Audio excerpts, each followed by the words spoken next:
Goldfarb, who I once called Gold Fart in a postgame show.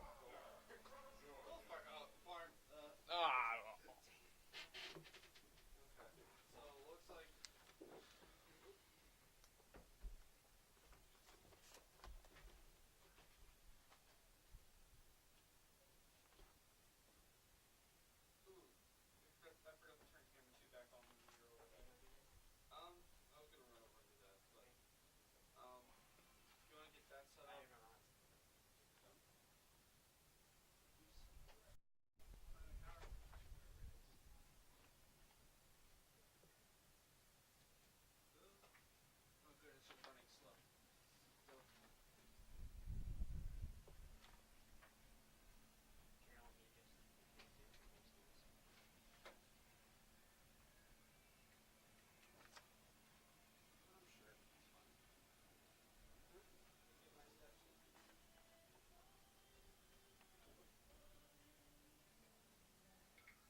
whatever.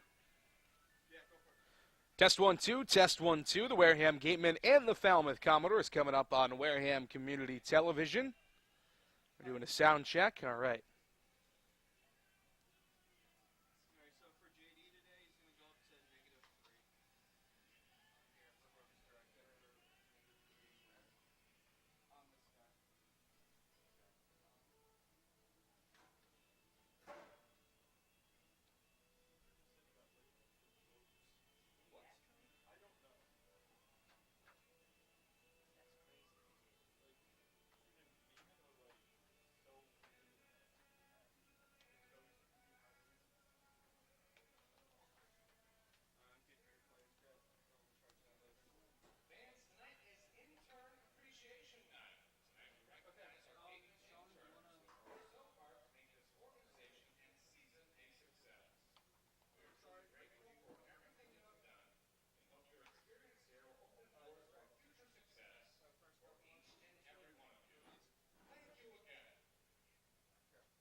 Then why the hell are you here doing baseball?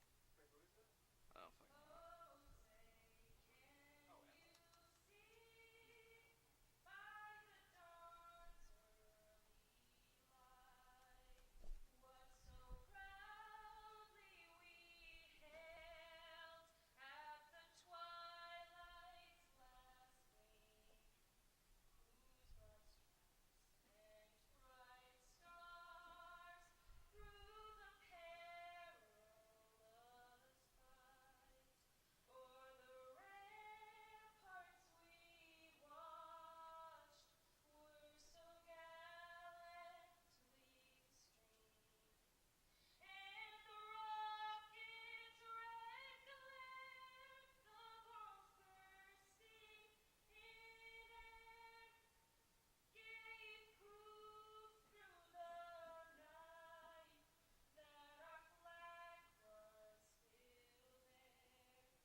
covered. But the start was.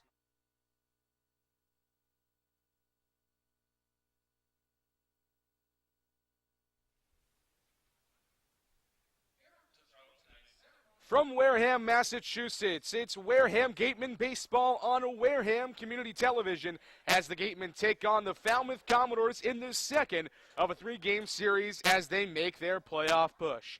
Hi, everybody. Welcome to Spillane Field in beautiful Wareham, Massachusetts on National Intern Day. I'm J.D. Rachi bringing you the action here between the number 2 team in the West Division in the Wareham Gatemen and the number 3 team in the Falmouth Commodores.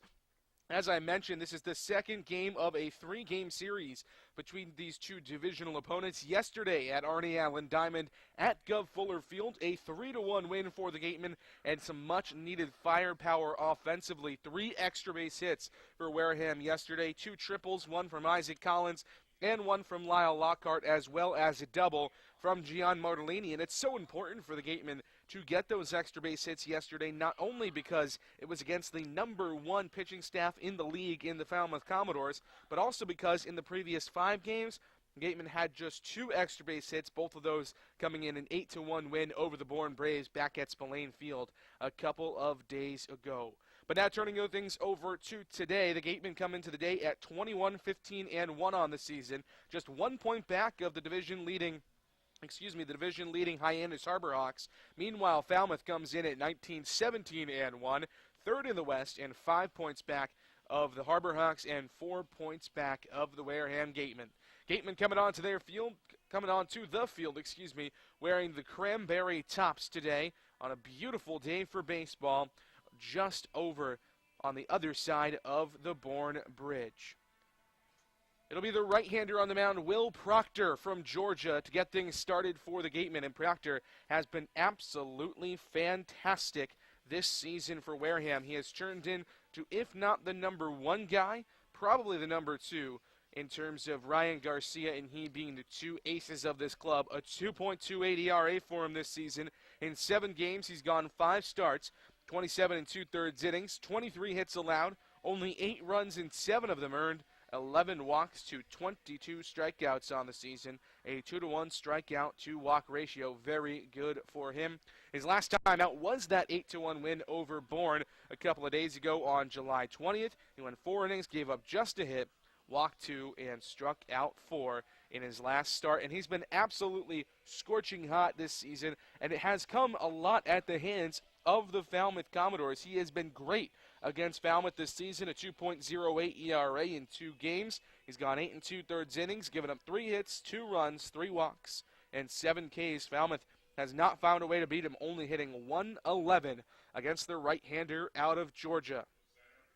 Things almost ready to get started here at Spillane Field, and it will be Austin Langworthy, the center fielder out of Florida, to get things going for us here from Spillane on a beautiful Thursday evening. The right-hander Proctor out of Georgia going up against the SEC rival, the Florida Gator, Austin Langworthy. And the first pitch of the day rides up and outside, a ball and no strikes. First pitch coming in at 6:34, 4 minutes behind scheduled time. Langworthy yesterday, a 1-for-4 day when he was in the 3-hole. Not very often we see him leading off in this Falmouth lineup. It is very typically Matt Wallner, but Jeff Trundy, a very trusted and very long-tenured Cape Cod League manager for Falmouth, making a couple of lineup adjustments today as they come to Spillane Field. 2-0 misses up and in, and all of a sudden, Will Proctor struggling with location early on. It's 3-0. Langworthy coming into the day, the numbers don't jump off the page at you, except for the power numbers. That one just in at the knees, 3-1. Coming into the day, the Florida Gator is hitting just a .195 on the year in 19 games, but he does have 6 home runs, which leads the team. Waves and misses at a 3-1 that was also out of the zone, and Will Proctor has clawed his way back into this game, or into this at-bat, I should say. Full count, 3 balls and 2 strikes to Austin Langworthy. Payoff pitch, right side of the infield, under the glove of Zahid Valenzuela, and into right center field for a base hit. Austin Langworthy procures a leadoff single. Runner on and nobody out for Maverick Handley. Handley, the catcher out of Stanford, was 0 for 2 yesterday against the combination of Ryan Garcia and Easton Lucas. A walk and a hit by pitch for him in yesterday's loss for the Falmouth Commodores. Langworthy not a threat to steal on at first, and Falmouth doesn't steal a ton of bases just as the Gatemen do. Neither will be really running all that much, but they do send Langworthy on the first pitch of the AB. But he'll have to head back as Handley fouls one off into the screen behind home plate. Coming into the game today, Handley is hitting .233 in 25 games, 20 hits, 3 doubles, a home run and 10 RBIs, 10 walks to 20 Ks for him this year. 0-1 misses outside, a ball and a strike to him. And it's not typically we see Handley, or really, I should say, not typically we see catchers this far up in the lineup, but Handley has consistently been the number 2 hitter in this lineup pretty much since he's gotten here a couple of weeks into the season. Typically you see the catchers in that middle heart of the order if they hit well like Handley does. And if they don't hit that well, then you see him in that 7, 8, 9 range. Certainly not at the top of the order as Handley sits. One of the best prospects in the Pac-12 this year at Stanford. There's a lot of Stanford guys on this Falmouth roster, 4 of them for the Falmouth Commodores. Throw back to first base, but Langworthy's back in headlong.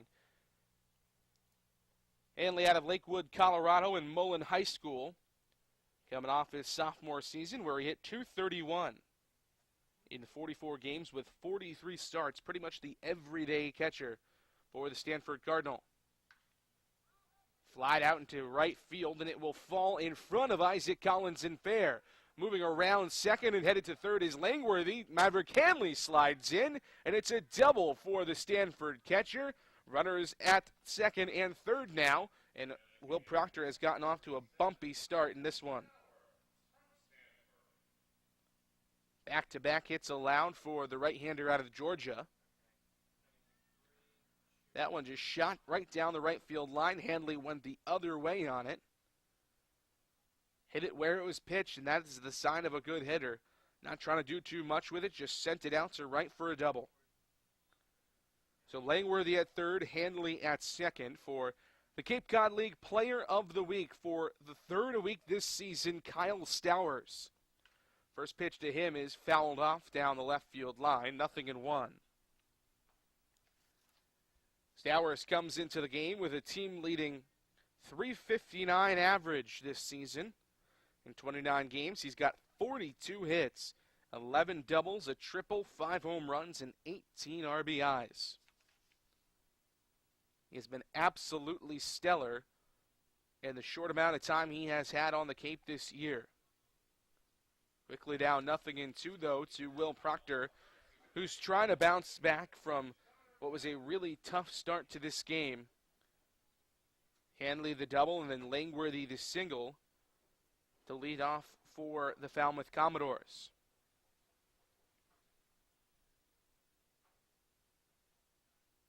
0-2 from Proctor. Chopped down the first base side, but foul. Still 0-2 to Stowers, who on the season at Stanford as a sophomore hit .286 with 10 doubles, 3 triples, and 10 home runs for a .510 slugging percentage. He's got a lot of power. And the last time Falmouth was at this park, at Spillane Field, he hit a home run, a 2-run home run. But it will not count toward his home run total because that is the game that got restarted and is being played at this moment. 0-2 misses up and away. A ball and 2 strikes to Kyle Stowers. He's got a Stanford teammate, Maverick Handley, at second. And Austin Langworthy, the Florida Gator, at third.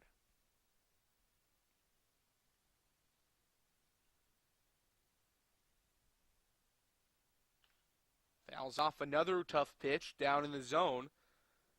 Proctor making him work, but Stowers doing the same in reciprocation. Pac-12 All-Honorable Mention member this year for Stowers. Plays the outfield. Also pitched for the Cardinal. Hasn't pitched for Falmouth quite yet, though. 1-2, skied foul once again. And Stowers continues to stay alive. This is the good sign of a good hitter.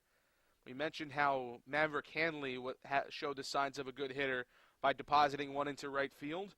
But when you foul off touch pitches and make pitchers really work on the mound, that is another good sign of a really great hitter, and that is exactly what Stowers is and exactly what he is doing here in the first inning.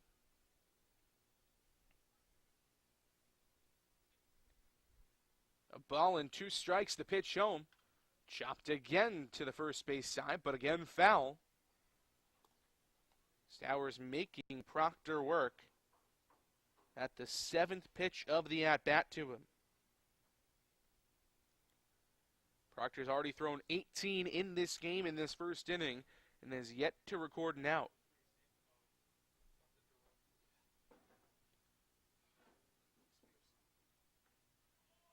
Breaking ball just misses the outside corner.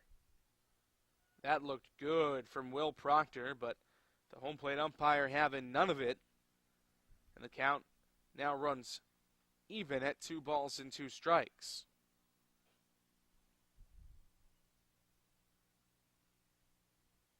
The 2-2 home. Ripped down the right field side, but right into the glove of the waiting Isaac Collins. Tagging from third, here comes Austin Langworthy in ahead of the throw on a slide, and Falmouth takes a 1-0 lead here in the first inning.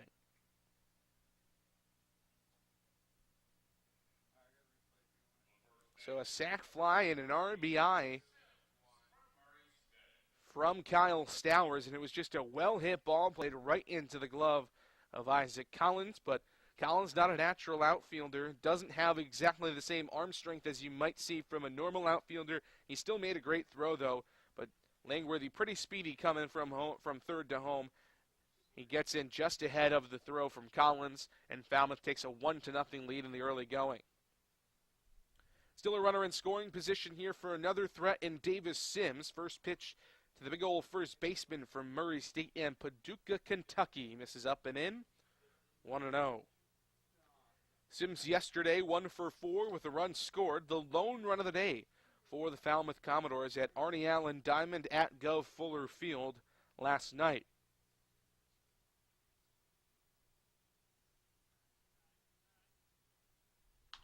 Big rip and a miss at a fastball. The home plate umpire says it was tipped into the glove of Drew Millis behind home plate. We'll give you the defense now for the Gatemen.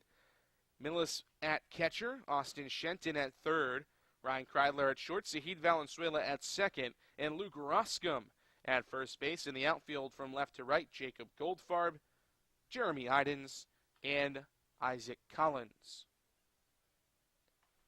1-2 fouled off, so Davis Sims stays alive. Another guy with a lot of power in this lineup. We've talked about how the Gatemen have lacked power this season. Falmouth hasn't had that problem. 5 home runs for Davis Sims, one of 3 guys on this team with 5 homers or more on the year. Maverick Hanley steals, struck him out, couldn't throw him out though as the throw gets away into right, and Hanley will scamper home. Drew Millis' throw errant over the head of Austin Shenton. Falmouth takes a 2-0 lead on an error from the catcher Millis.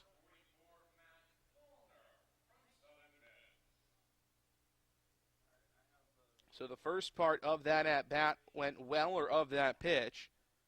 Will Proctor was able to strike out Davis Sims, but couldn't keep Maverick Hanley from escaping the throw of Austin Shenton and coming in to score. First pitch to Matt Wallner, roped into the right center field gap and in for a hit. The hit parade continues for Falmouth here in the first inning. That's their third base hit. A single from Langworthy, a double from Maverick Hanley, and now a single from Matt Wallner. In a game that is already 2-0 Falmouth.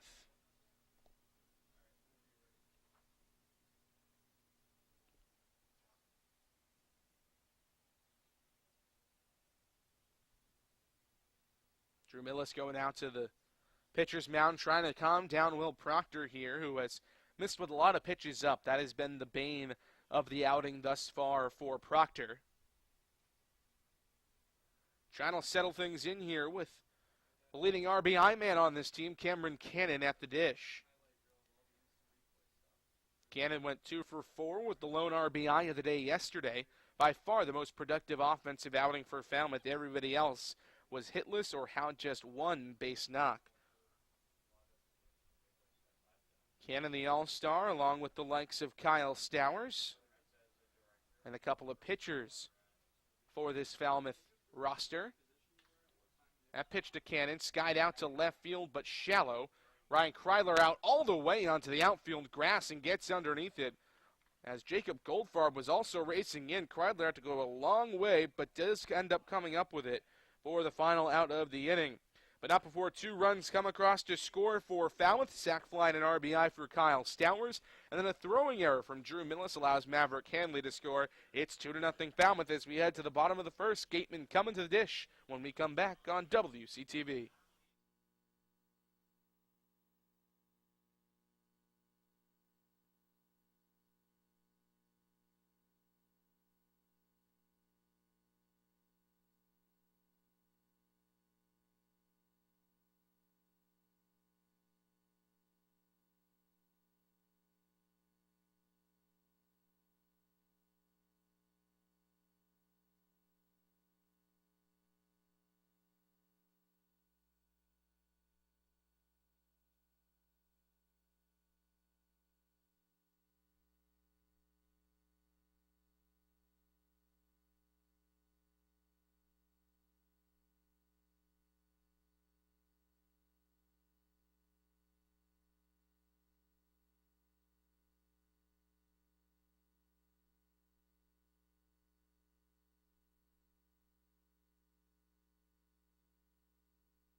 A 2 spot for the Falmouth Commodores in the top of the first inning. Now we're headed to the bottom half. Isaac Collins, the switch hitter out of Creighton, will get things started against the right-hander on the mound for Falmouth.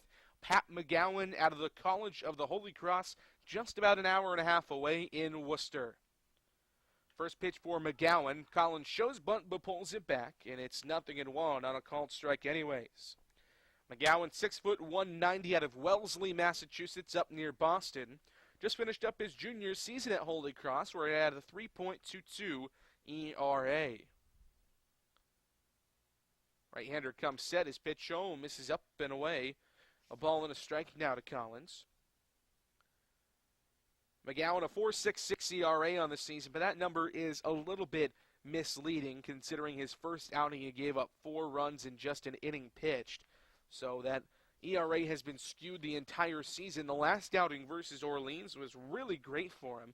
He went 6 innings, gave up just 2 runs on 5 hits with a walk and 6 strikeouts against the Firebirds back on July 19th. He's got a 2-1 count here to Isaac Collins, switch hitter batting left down to Creighton, who coming into today's game hitting 300 on the year. Breaking ball on the outside corner, a called strike from the home plate umpire, 2-2. Collins provided some of the power yesterday, an RBI triple that scored Skylar Hunter for the first run of the ball game for Wareham. He was 1 for 4 on the afternoon. That one shot right back up the middle and into center field. Leadoff single for Falmouth in the first, and now, or in the top half, I should say. Now another one for Isaac Collins, who continues to heat up as the later part of the season comes about. 1 on and nobody out for Sahid Valenzuela. Valenzuela, another switch hitter. The Gatemen will feature 4 in today's ball game. First pitch to him is skied high and deep out to left center field. Austin Langworthy tracking it back, and he makes the play for out number 1.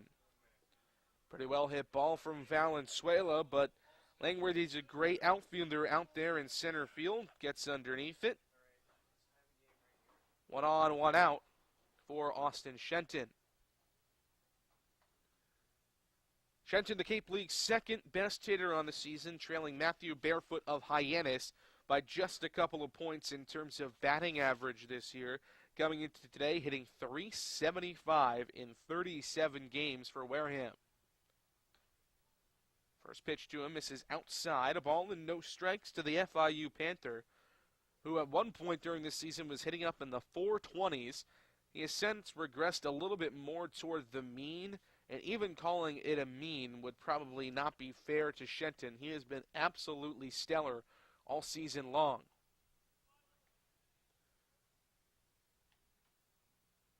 Outfield today for Falmouth, Matt Wallner in right field, Austin Langworthy in center, and Will Brennan in left. On the infield, Cameron Cannon at third, Logan Davidson at short, Hayden Cantrell at second, and Davis Sims at first, with Maverick Hanley behind the plate for the Commodores.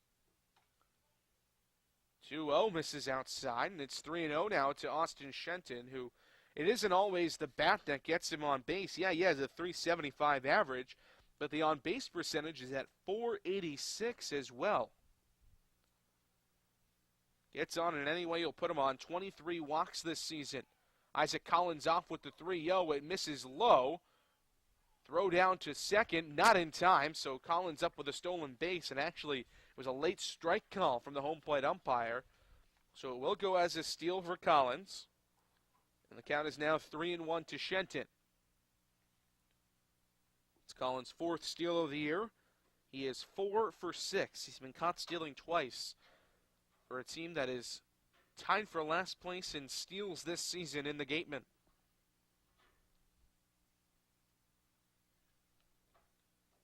Three balls and a strike to count to Shenton. Runner in scoring position for Wareham, who are already down 2-0. Pitch to Shenton, flared off behind home plate and foul. 3-2.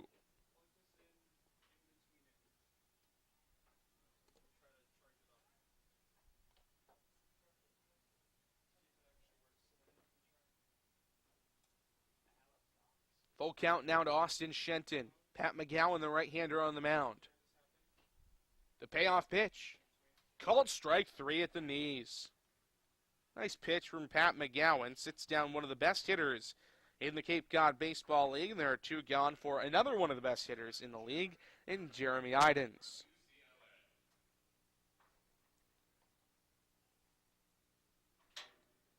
Idens coming into the day hitting .314 on the season in 29 games.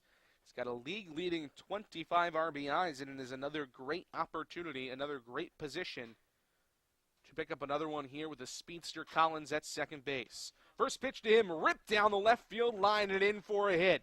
Collins waved around third. He will score an RBI double for Jeremy Idens, and the Gatemen half the lead. It's 2-1 Falmouth.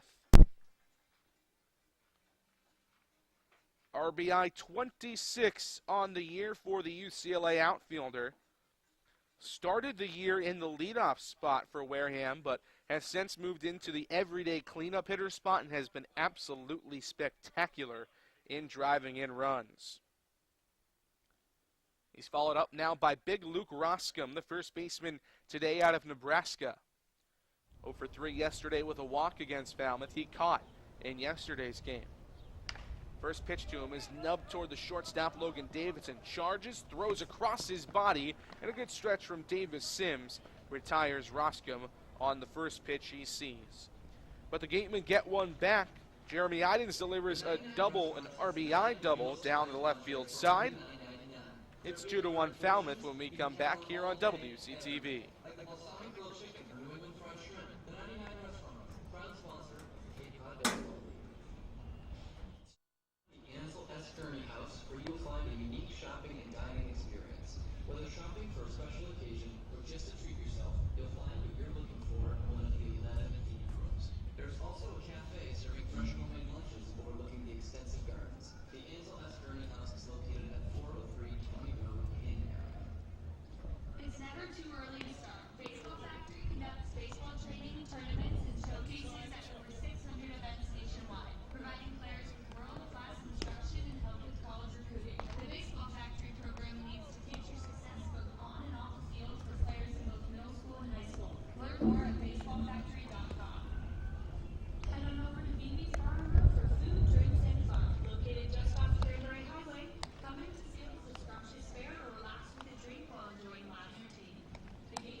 The shortstop, number 16, Logan Davidson from Clemson.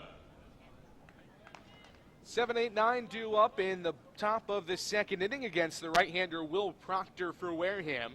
The Gatemen trail the Falmouth Commodores 2-1, and Logan Davidson, the shortstop out of Clemson, will get things going for Falmouth here in the second. First pitch of the second frame, a waved on and missed on the outside corner to Davidson. It's 0-1. Davidson, the switch hitter out of Clemson, bats from the left side against the right-hander Will Proctor. A 1-2, flared out into right center field. Jeremy Idens, though, tracking it all the way back and makes the play, moving to his left for out number 1. Much better start to the second than to the first for Proctor. Gave up a single and a double in back-to-back at-bats to start the game to Austin Langworthy and Maverick Hanley. Before Kyle Stowers drove in Austin Langworthy, and then an error from Drew Millis saw Maverick Hanley come around to score to give them what was then a 2-0 lead. Gatemen bouncing back with an RBI double from Jeremy Idens in the last half. Flared out into foul territory, but just out of the reach of Jacob Goldfarb, the left fielder for Wareham. 0-1 the count to Will Brennan, left fielder out of Kansas State. DH'd yesterday for Falmouth and went 0 for 4 on the night. Brennan coming into the day today, hitting .215 on the year in 33 games. 28 hits, 2 doubles, and 5 RBIs for him. Lakes that one into right field. Another hit against Will Proctor. Falmouth continues to swing a hot bat here in the second.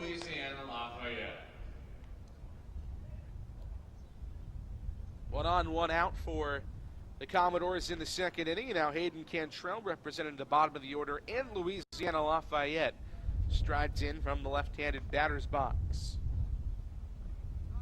Cantrell did not play yesterday, did not play the last time these teams met before yesterday.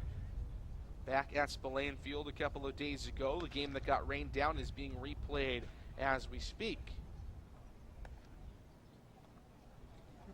Cantrell, as we mentioned, out of Louisiana Lafayette, just finished up his freshman season with the Raging Cajuns, and he was excellent this year for Lafayette.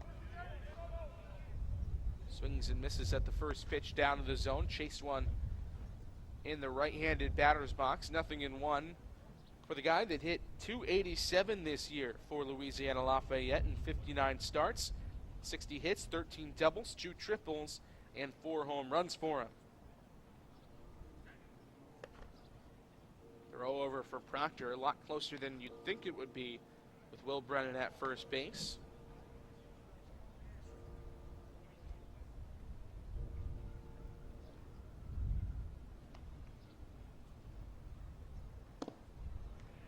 Good low breaking ball from Proctor. Right by Hayden Cantrell. Quickly 0-2 from the Georgia Bulldog to the Louisiana Lafayette Raging Cajun. Short lead for the Kansas State Wildcat. Will Brennan at first base. Pitch home, ripped right back up the middle. Another well-hit ball from the Falmouth Commodores. They continue to tee off on Will Proctor. Second single of the game, second single of the inning, 5th of the game for the Falmouth Commodores. First and second now with just one gone, although the double play is still in order, but the last time this guy was at the plate, Austin Langworthy, he singled and later scored back in the first to lead off this game.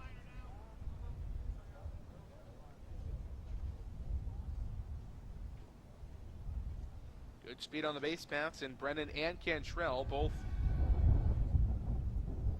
can really. Brennan with 8 steals this year, Cantrell with 7. Those lead the team.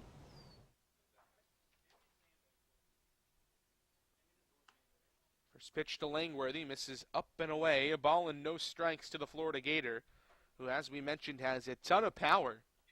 6 home runs this season in just a couple of games, just 19 games with Falmouth.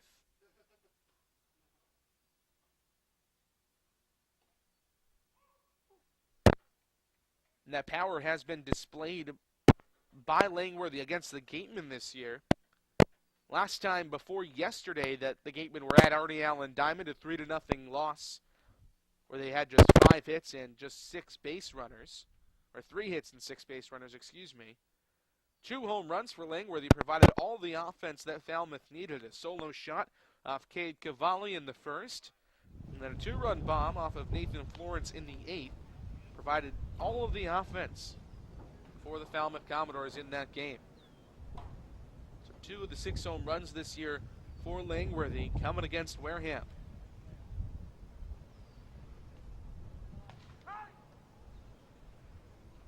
Proctor slowing things down on the mound. We see this a lot from pitchers when they feel a little bit uncomfortable on the bump, or they feel as if, the base runners are toying with them on base. Good pitch. Snap throw back down to second, just in under the tag. Was the man at second base, Will Brennan. Gutsy throw from Drew Millis, who already has a throwing error in this game, but that one was right on the money to Ryan Criley, who had nearly picked off Will Brennan at second.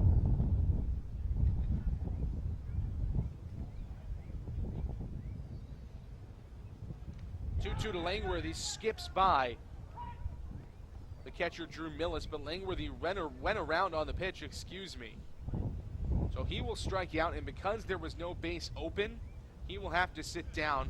But both runners do move up, so runners at second and third with 2 gone for Maverick Handley. The catcher, number 1, Maverick Second Handley. strikeout of the day for Will Proctor. 1 for Austin Langworthy, 1 for Davis Sims. And now Proctor is just 1 out away of getting out of the inning unscathed. First pitch to Handley nearly gets by Drew Millis, but it looked like it might have bounced right off the backstop and right back to him.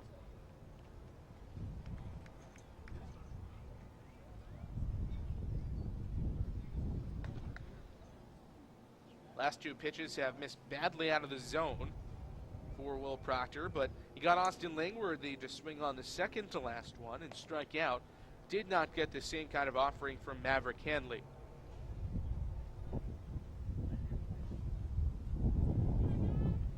Handley, the catcher out of Stanford, a double back in the first inning.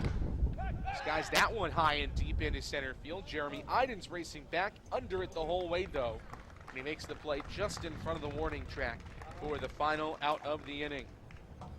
So 2 runners get on for Falmouth, but they strand them at second and third, respectively. Will Proctor gets out of the jam. It's just a 2-1 lead for Falmouth. Gatemen trying to tie it up or even take the lead when we come back here on WCTV.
Switch hitting catcher Drew Millis leads off the bottom of the second inning for the Gatemen against the right-hander Pat McGowan on the mound for Falmouth. Wareham trailing it 2-1. Will Proctor shut down the Falmouth offense in the second inning, and Drew Millis gets the Wareham offense going with a single right back up the gut on the first pitch he sees here in this half. The designated hitter number 50, Oliver. McGowan has been susceptible thus far, giving up 2 hits and already a run. Proctor bounced back after giving up 2 in the first. McGowan not off to a good start to his second inning of work, giving up the leadoff single to Millis. That gives way to Oliver Dunn, the DH out of Utah, the left-handed batter. Typically a middle infielder, but getting the night off from the field tonight. First pitch to him, fouled off, 0-1. Dunn coming into the game at $143 on the season in 24 games. He's got 7 hits, a triple, and a home run, so does have some extra base power if he can get a hold of one. Throw over to first, but Millis is back in headlong.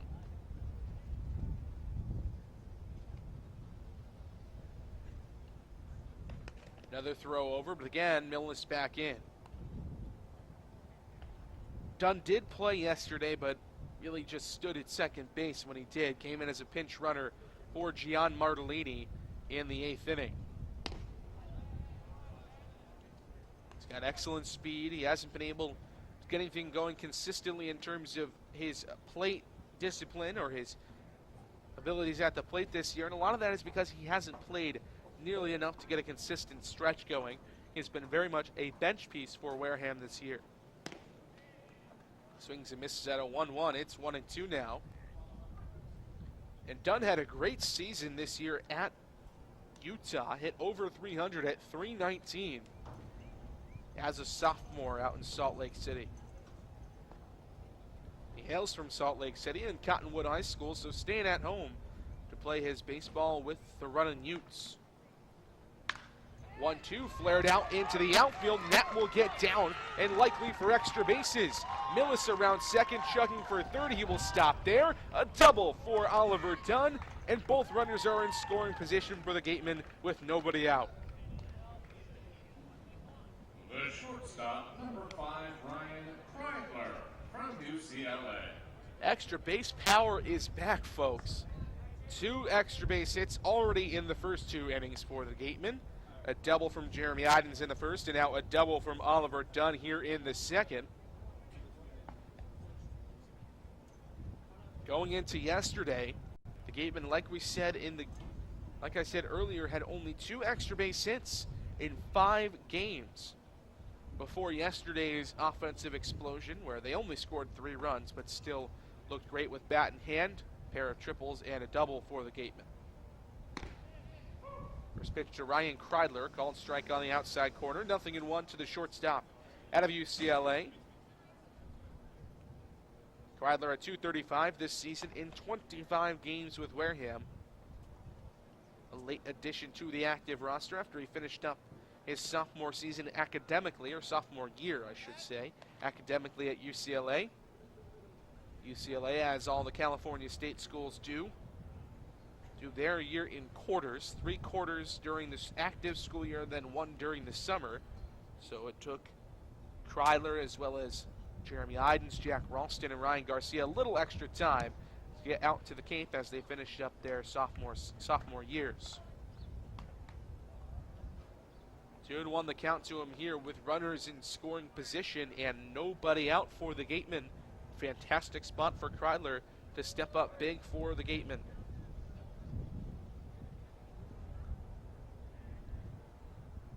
Pitch to him here is hit under the glove of the third baseman Cannon. Big strong throw from Logan Davidson, not in time. Ryan Kreidler legs out an infield single. Coming in to score on the play is Drew Millis, and this game is tied at 2. Oliver Dunn moves up to third on the play. 3 straight hits to get this inning going against Pat McGowan for the Gatemen. Single, double, single thus far for the 6, 7, 8 hitters, and now the number 9 hitter. Jacob Goldfarb, the left fielder out of Oregon, strides in from the left side. Goldfarb did not play in the game yesterday against Falmouth. On the season, hitting 174 in 10 games with the Gatemen after going 1 for 18 in the early part of the summer with the Cotuit Kettleers.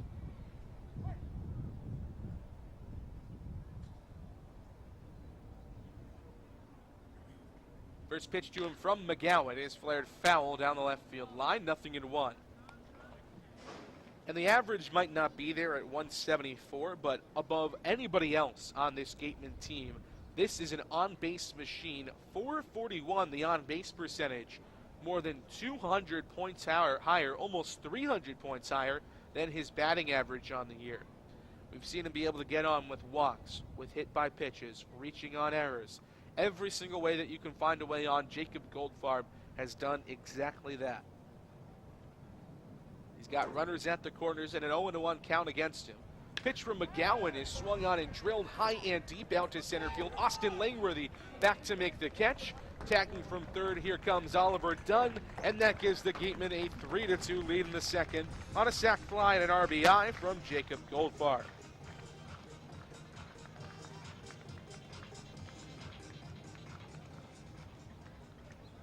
Kreidler sticks at first, but Dunn comes in to score from third. So back-to-back RBI hits for the Gatemen, and they turn the lineup over to the top of the order with still just one gone for Isaac Collins.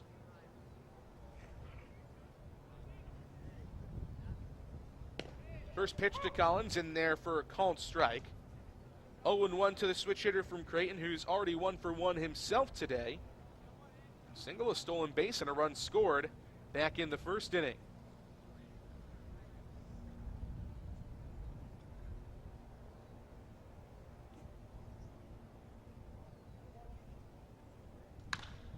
Rocketed down the right field side, but right at the right fielder, Matt Wallner. One Minnesotan flies out to another. Isaac Collins out of Maple Grove, Minnesota. Meanwhile, Matt Wallner out of Southern Miss and Forest Lake, Minnesota, just about an hour apart, grew up playing together. And they're both playing right field today. So 2 in a row go down on flyouts for the Gatemen. Still a runner on at first base in Ryan Kreidler,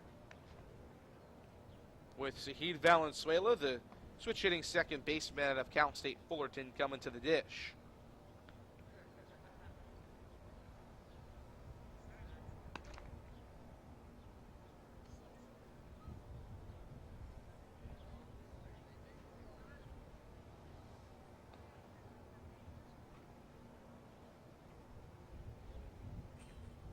First pitch to Valenzuela, stung to the right side of the infield. Cantrell over to his left, and on to first in time for out number 3.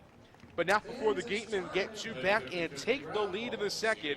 An RBI single from Ryan Kreidler and an RBI sacrifice fly from Jacob Goldfarb. Plates Drew Millis and Oliver Dunn. We're headed to the top of the third. It's 3-2 Gatemen here on WCTV.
Gatemen strike for 2 in the bottom of the second inning, now protecting their first lead of the day. And the first pitch from Will Proctor to Kyle Stowers to get the third inning going. Misses down and away. A ball and no strikes to the Stanford Cardinal.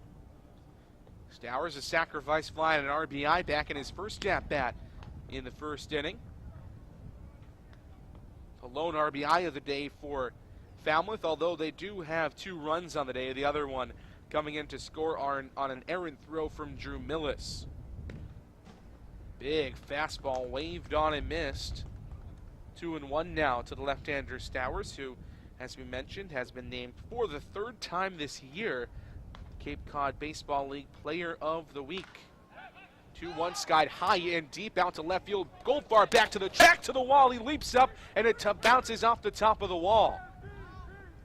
So Stowers has to stop at second. What could have been his 6th home run of the year just clanks off the wall. He continues to rake in this game and in this league. He's at second with nobody out for Davis Sims.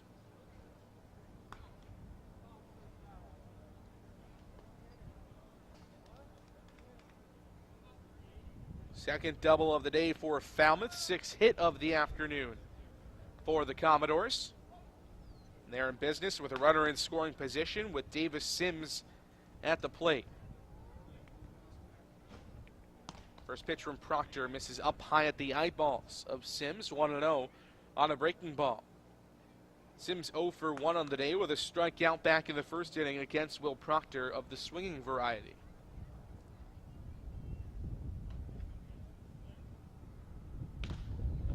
Oh, 1-2 him, flared out to shallow center field. Jeremy Idensa beat on it the whole way.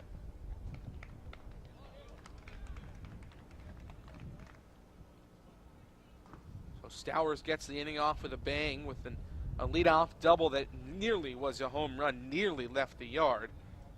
Then Davis Sims goes down feebly to the right-hander Proctor. 1 gone, 1 on for Matt Wallner.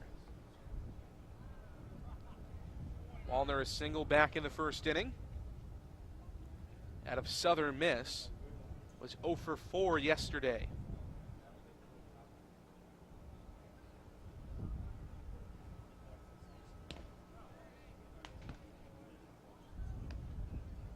And the fact that we're seeing so many runs so quickly and so many extra base hits in this game is pretty crazy for these 2 pitching staffs. The 2 top ERAs in the league, Falmouth at number 1 in team ERA, the Gatemen at number 2 after yesterday, overtaking the Harwich Mariners as the 2nd best staff in the league. And both teams also don't give up a lot of extra base hits. Looking at strictly home runs, the Gatemen have given up just 15 on the year.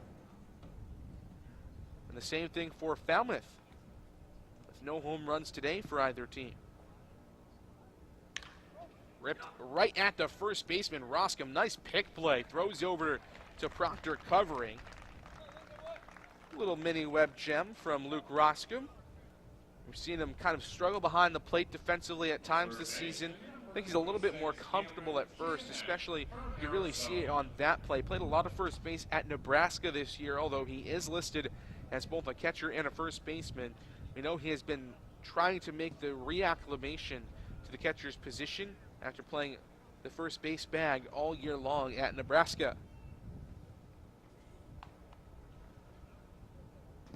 So now a runner at third for Cameron Cannon. First pitch to him is up and inside. A ball and no strikes to the Arizona Wildcat. Cannon coming into the day with 21 RBIs on the year, 1 ahead of Davis Sims for the team lead. Here comes number 22, laces one over the head of a leaping Ryan Kreidler. An RBI single for Cannon, and we got a tie ball game once more. It's 3-3.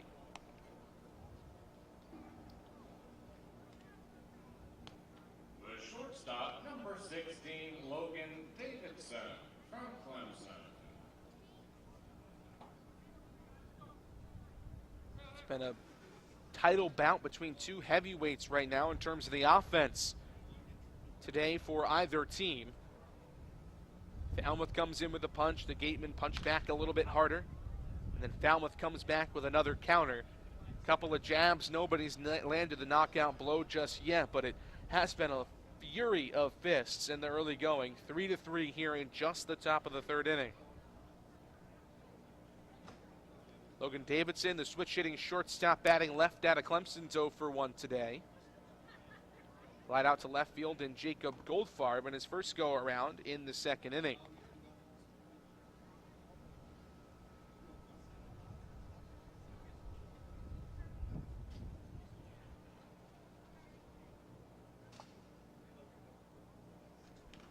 Oh, 1 bounce foul again. So quickly, 0-2 the count to Davidson, who came into the Cape League as one of the most highly rated prospects and was expected to be one of the best players in the league this season, and the numbers just have not been there for him.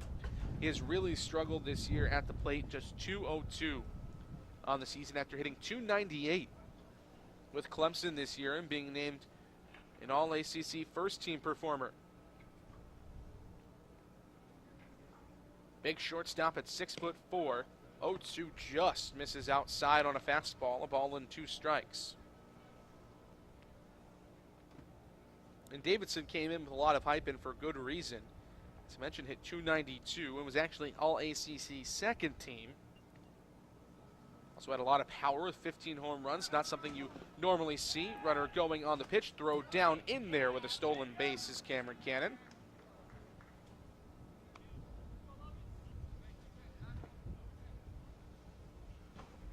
But Davidson is one of those new age, I guess you could call them, shortstops.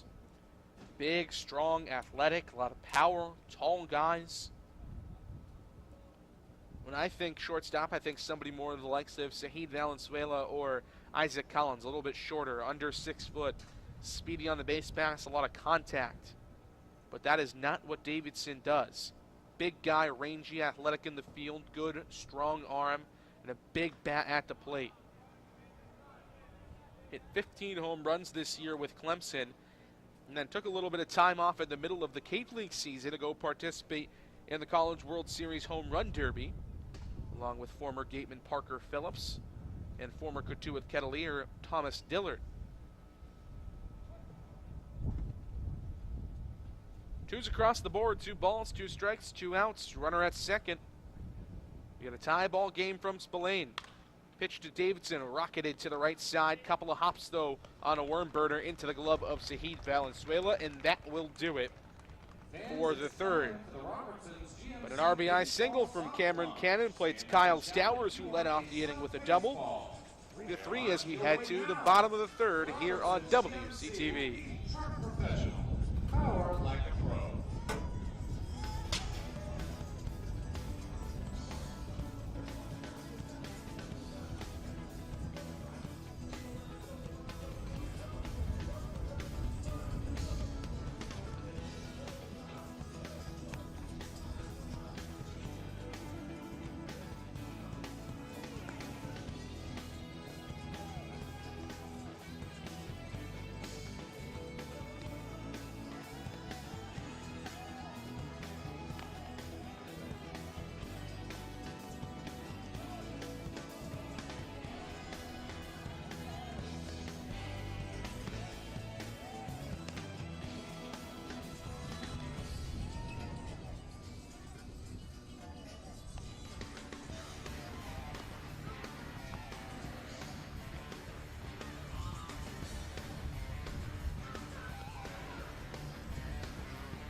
Part of the order 3-4-5, Austin Shenton, Jeremy Idens, and Luke Roscom due up for the Gatemen in the bottom of the third inning. We got another tie ball game, the third tie of the day between the Gatemen and the Falmouth Commodores. First pitch to Shenton from Pat McGowan. Misses down and away, appealed down to the third base umpire. He did not go around on the check swing. 2 runs for Falmouth in the first, followed up by 1 of the Gatemen's own in the first frame. Then 2 for Wareham in the second, and 1 for Falmouth in the top of the third. dead center field, skied high. And Austin Langworthy barely has to move. That was hit directly where he was standing. One gone as Austin Shenton is sat down for the second time today. The center fielder, number 7, An offensive barrage. We've had at least one run scored in every inning so far today. Falmouth has already taken care of the scoring in the third with that run in the top half on an RBI single from Cameron Cannon. First pitch to Jeremy Idens, skied out to right field this time. Wallner charges in, calls off the second baseman Cantrell. Quickly 2 gone.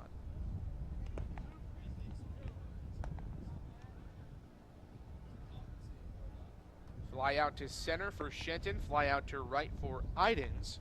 Now here comes Luke Roscom, who's 0 for 1 today with a ground out to shortstop in the third inning. Excuse me, in the second inning, as he comes to the plate here in the third. Big burly lefty out of Nebraska, who has really turned it on over the last couple of weeks for the Gatemen when he's gotten an opportunity at the plate. First pitch to him here, called strike on the outside corner, 0-1. I really hearken it back to that 7-6 walk-off win against the Harwich Mariners a couple of weeks ago. Bases clearing double to tie the game for Luke Roscom that nearly got out of here for a walk-off home run, a walk-off grand slam in the bottom of the 9th inning. But it really has gotten much better for Roscom since then. And he's been pretty consistent all year long. The catcher and first baseman out of Nebraska hitting .264 on the year. But the more impressive stat is the on-base percentage at .426. 12 walks to just 13 strikeouts for him, nearly a 1-to-1 walk-to-strikeout ratio. Hammers that one into the left center field alley, but Will Brennan comes over and makes the catch. A fly out to each part of the outfield, to center, to right, and to left in the inning for the Gatemen. 1-2-3 goes Wareham in the third, top of the fourth coming up on WCTV.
Will Brennan from Kansas State leads off the top of the fourth inning for the Falmouth Commodores.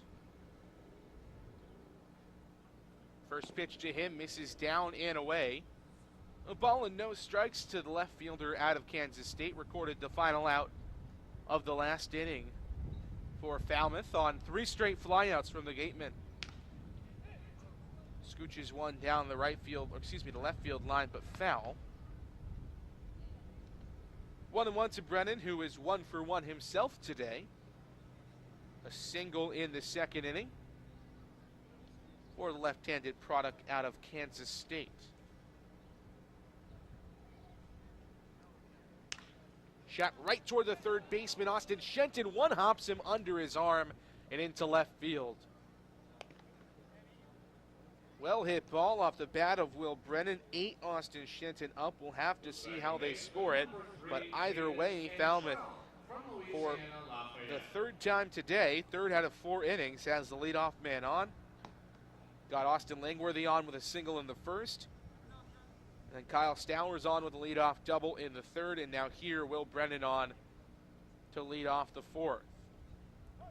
Bottom of the order now. Hayden Cantrell shows bunt but pulls it back. Still a called strike, 0-1.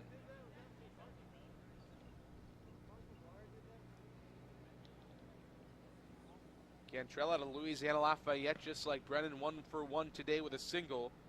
They got the second inning going.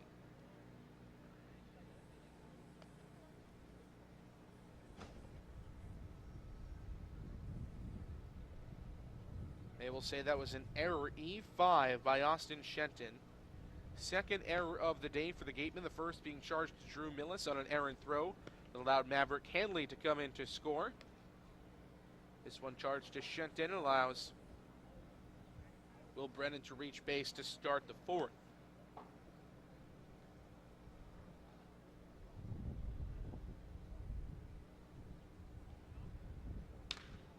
Brennan races one into center field, down for a hit.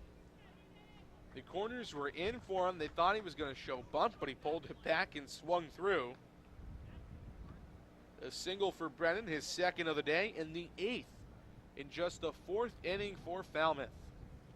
The center fielder, number 7, Austin Langworthy. Proctor's gotten knocked around a little bit here in the early part of this outing, and it's not something we've seen from him in quite some time, especially against the Falmouth Commodores. Proctor really has been, outside of Ryan Garcia, the most consistent pitcher on this Gatemen roster this year.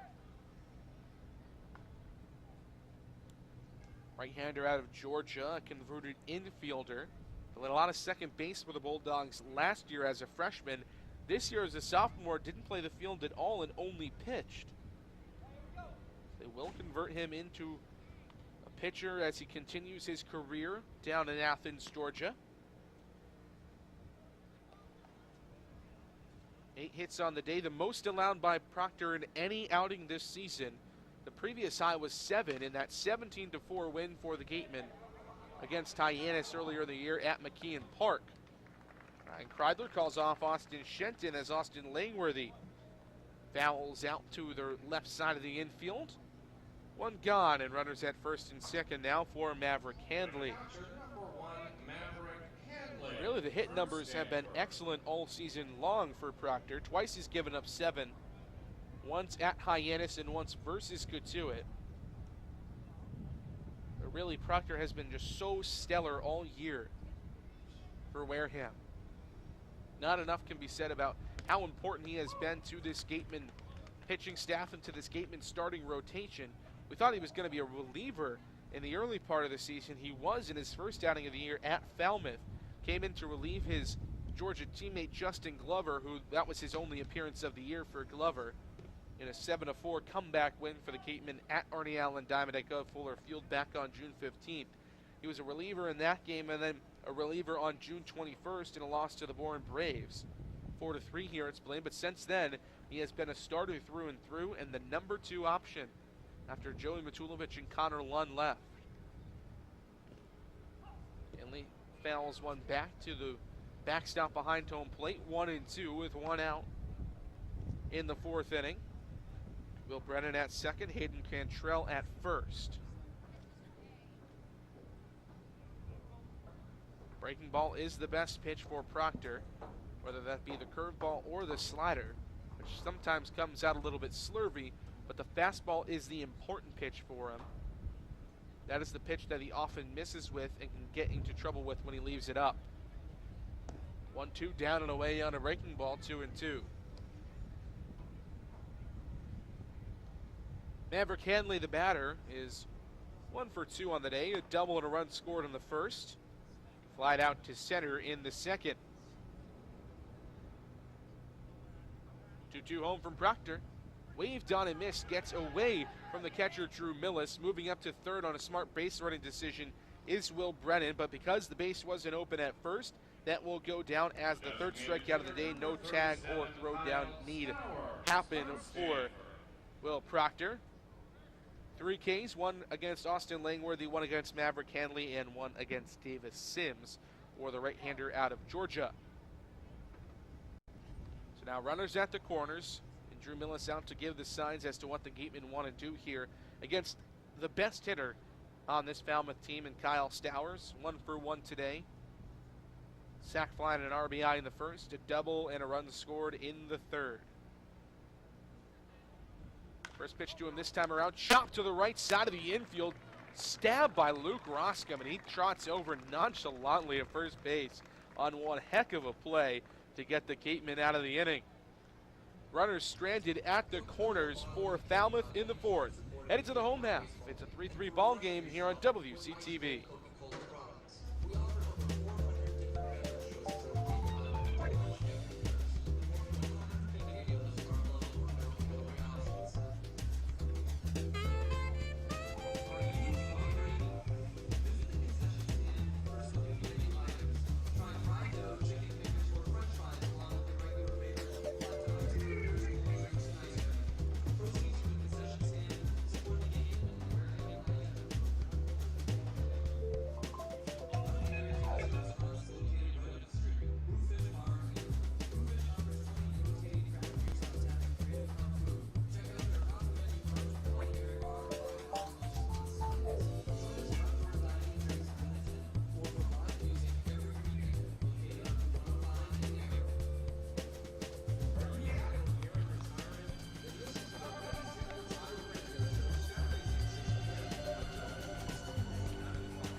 The second time today, the switch hitter out of Missouri State, Drew Millis, will lead off for the Gatemen.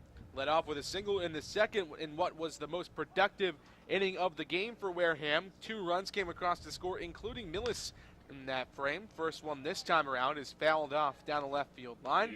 0-1 to the Missouri State Bear. And his daughter, Taylor. Millis singled right back up the gut on the first pitch he saw back in that second inning against McGowan. The right-hander out of Holy Cross delivers the 0-1. Nice breaking ball in the outside corner gets Millis to chase at it out of the zone, 0-2. Coming out to the game, Millis at .224 on the season in 22 games for the Gatemen. 15 hits, a double, and 4 RBIs for him.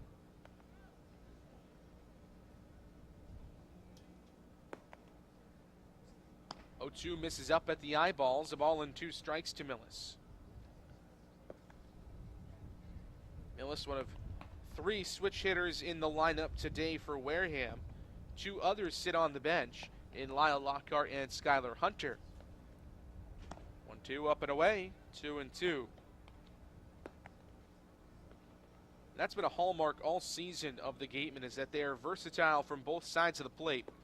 Millis a much better hitter from the left, though.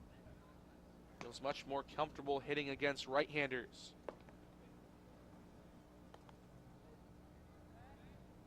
.275 on the season against righties. Shoots that one to the right side. But the worm burner's right in the glove of Hayden Cantrell, who throws over to first, 1 gone. Millis eliminated on the 4-3 putout from Cantrell to Davis Sims. Here comes another guy who led off the second inning with a bang, Oliver Dunn, the left-handed hitting DH out of Utah. Dunn a double in the second into the right center field gap. Fires that one off foul to get this at-bat going. It's 0-1. Been swinging a hot bat of late, has Dunn. Especially when he's been actually able to play in games. 0-1 to him. This is up and in. A ball and a strike on a fastball. Only two right-handed bats in the lineup today for the Gatemen, Jeremy Idens and Ryan Kreidler, the UCLA products. Everybody else left-handed or switch. Chop to the right side, but again foul. 1-2 the count to Oliver Dunn.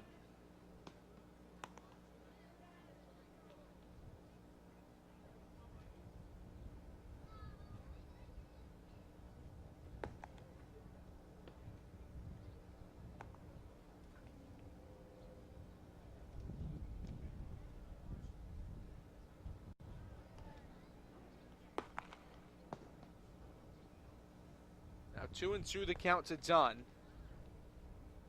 Moves the left-handed bat over the plate.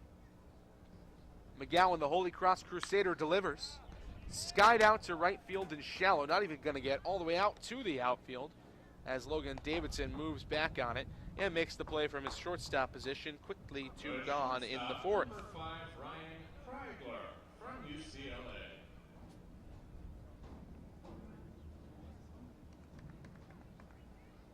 Gatemen brought 12 around to bat in the first 2 innings. Since then, they've gone up 3 up, 3 down in the third, and now 2 up, 2 down here in the fourth. Ryan Kreidler will try to break them out of that little mini slump in the middle of this game. He's got a single today, and he shoots another one into the left field side. A 2-out single for Kreidler. He's 2 for 2 with a pair of base knocks. 1 on, 2 out for Jacob Goldfarb.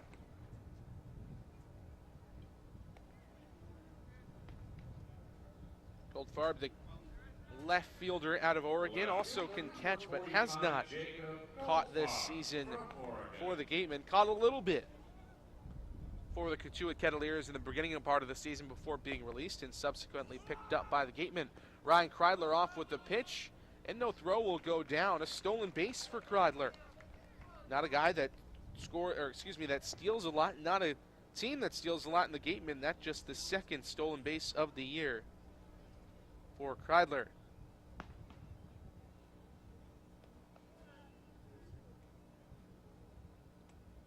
Second steal of the night for Wareham. Isaac Collins also with a steal earlier in this game. Another pitch misses in the dirt. 2-0 the count to Goldfarb out of Scottsdale, Arizona and Desert Mountain High School. Hit .308 this season with the Oregon Ducks as a redshirt junior.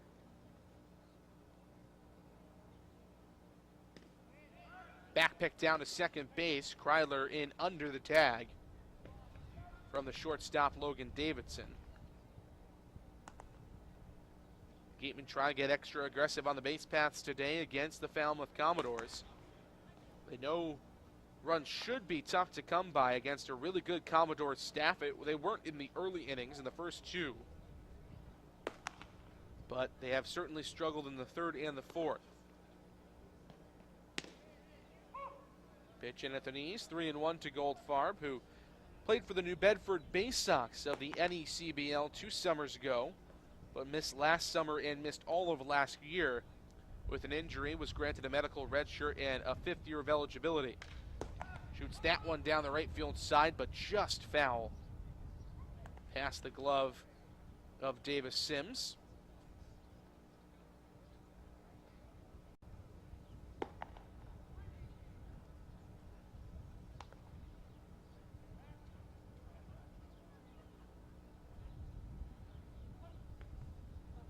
Count full now, 3 balls, 2 strikes, 2 outs, runner at second for Wareham. Kreidler gets a good jump, and now Goldfarb laces one right at the center fielder Langworthy. Put a good little punch into it, right into center field, but Langworthy only had to take a couple of steps over to make the final out of the inning.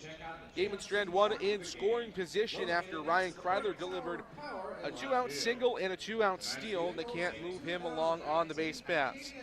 We're headed to the top of the 5th, still a 3-3 ball game here on Wareham Community Television. We are professional grade, power like a pro.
pitcher for the Gatemen in the top of the 5th inning, the right-hander out of Cal Berkeley, Jared Horn, to the mound for Wareham. Day is done for Will Proctor, who went 4 innings, gave up 9 hits, 3 runs, 2 of them earned with just 3 strikeouts. And this is the combination we often see, is that Will Proctor will get the start, and then Jared Horn will come out of the bullpen for Wareham. 6'4", 225 pounds, out of Napa, California. He's got a 4.95 ERA on the season in 7 games. Out of the bullpen, he's gone 20 innings, given up 28 hits, with 13 walks and 29 strikeouts. And much like Pat McGowan on the mound for Falmouth in this game, that 4.95, that high 4s ERA, is a little bit of an anomaly for Jared Horn. His first 2 outings, he gave up a combined 7 earned runs. Since then, just 1 run earned in each of the last 4 outings, and then in his very last one, no earned runs, but 5 unearned runs allowed against the Bourne Braves in an 8-6 win. First pitch from him to Davis Sims is up and away. 1-0 the count to the big right-handed first baseman out of Murray State. Fastball on the inside corner, 1-1 from Horn to Davis Sims, who's 0 for 2 on the day. Strikeout in the first and a fly out to center field in the 3rd inning.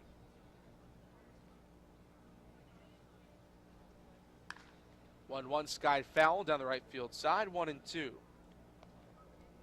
And it's always an interesting dynamic that Will Proctor and Jared Horn go back to back, because for Proctor, the best pitch is the breaking ball,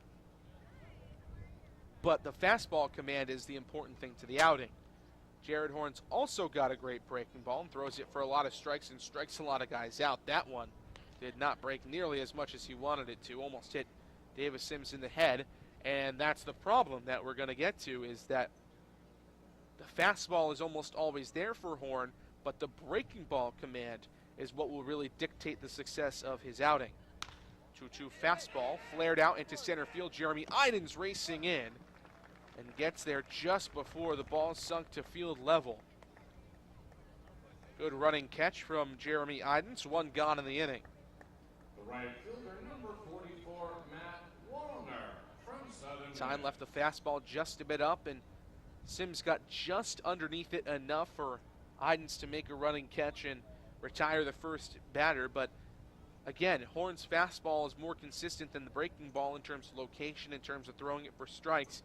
But when the breaking ball is on, it is nasty out of the hand of Horn. A couple outings ago against Katuitt at home, 7 Ks in just 3 innings.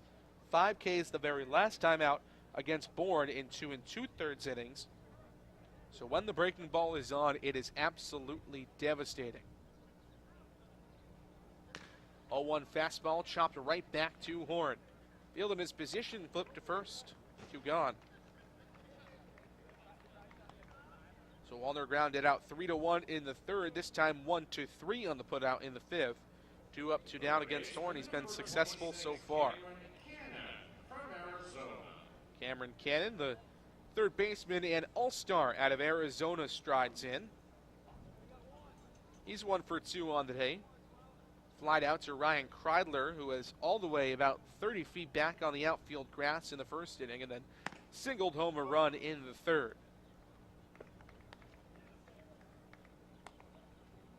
Cannon, another late add to this Falmouth lineup, hit .321 this season at Arizona as a sophomore.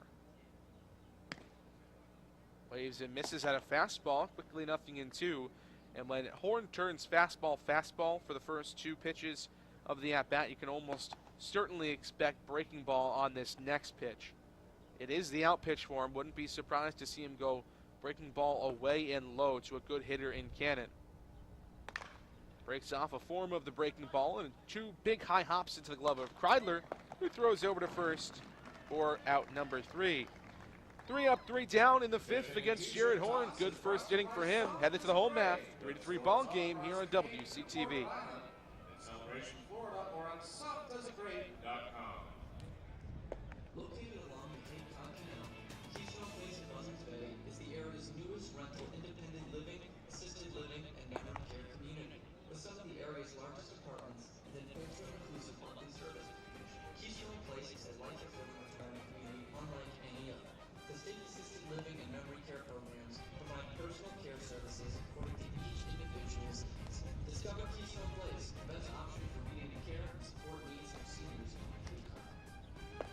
One of the Gatemen's favorite places for their post-game meals is Cool Cone, where you can get anything from fried clams and fried chicken to an ice cream sundae, and then top it all off with a round meatball. Cool Cone, located on Route 6 on the Wareham Marion line. The Cape Cod Baseball League is sponsored by Feats & Watson, premium meats and cheeses. Their all beef franks, the ultimate summer hot dog. They're smoked the old-fashioned way with just a touch of garlic and paprika. Pick up a pack at your local deli today. Feats & Watson, it's a family thing.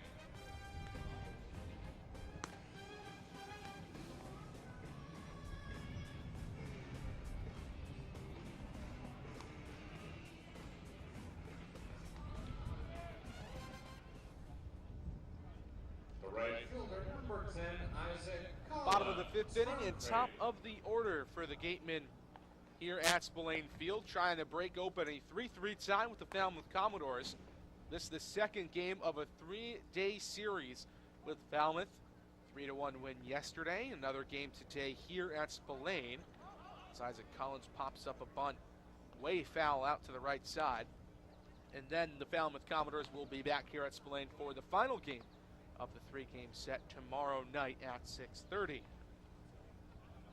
Collins 1 for 2 on the day, a single, a stolen base, and a run scored in the first. Then flied out to his Minnesota counterpart, Matt Wallner, in the second. Checked his swing, but a fastball is a called strike on the outside corner, 0-2. Pat McGowan still on the mound for Falmouth.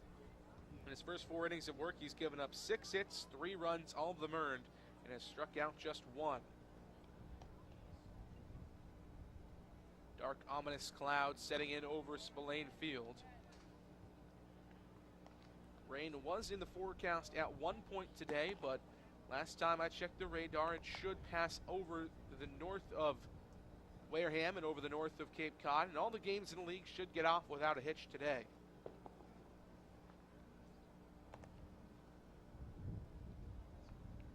1-2 the count to Collins. Pitch in the dirt, 2-2.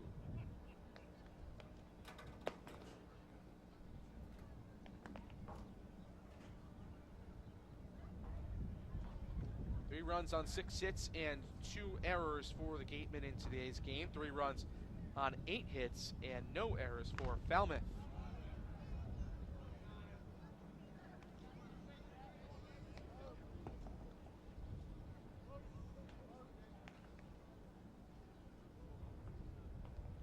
Two balls, 2 strikes, no outs, nobody on. 5th inning for the Gatemen. Isaac Collins, the switch hitter out of Creighton, batting left against the right-hander out of Holy Cross, Pat McGowan. 2-2, shot foul, right side again.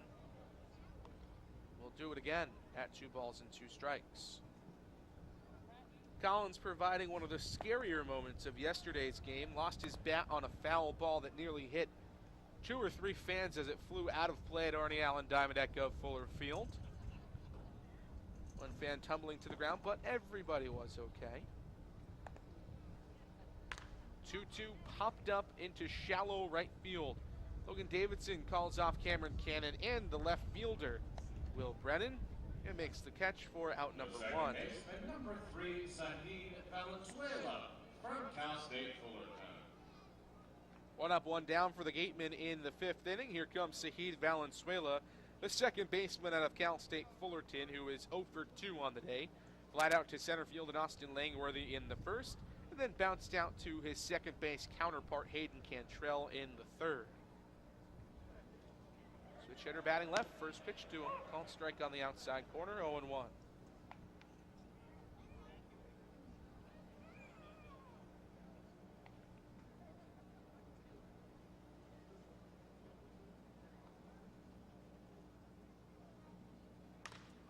Shot to the right side of the infield again, this time though to the first baseman Sims, who saunters over to the bag and tags it. 2 up, 2 down in the 5th.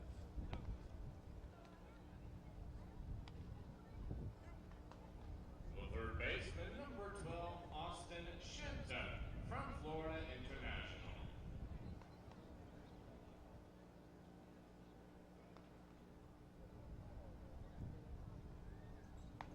Austin Shenton strides in 0 for 2 on the night, struck out swinging in the first, and flied out to center field in the third inning.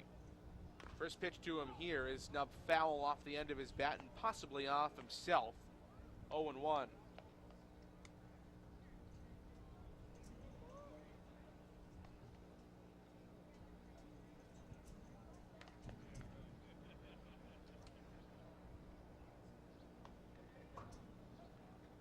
Shenton coming into the game hitting .374 on the year, the second best average in the Cape League to only Matthew Barefoot of Hyannis. Gould on a breaking ball in the dirt that time though, 0-2.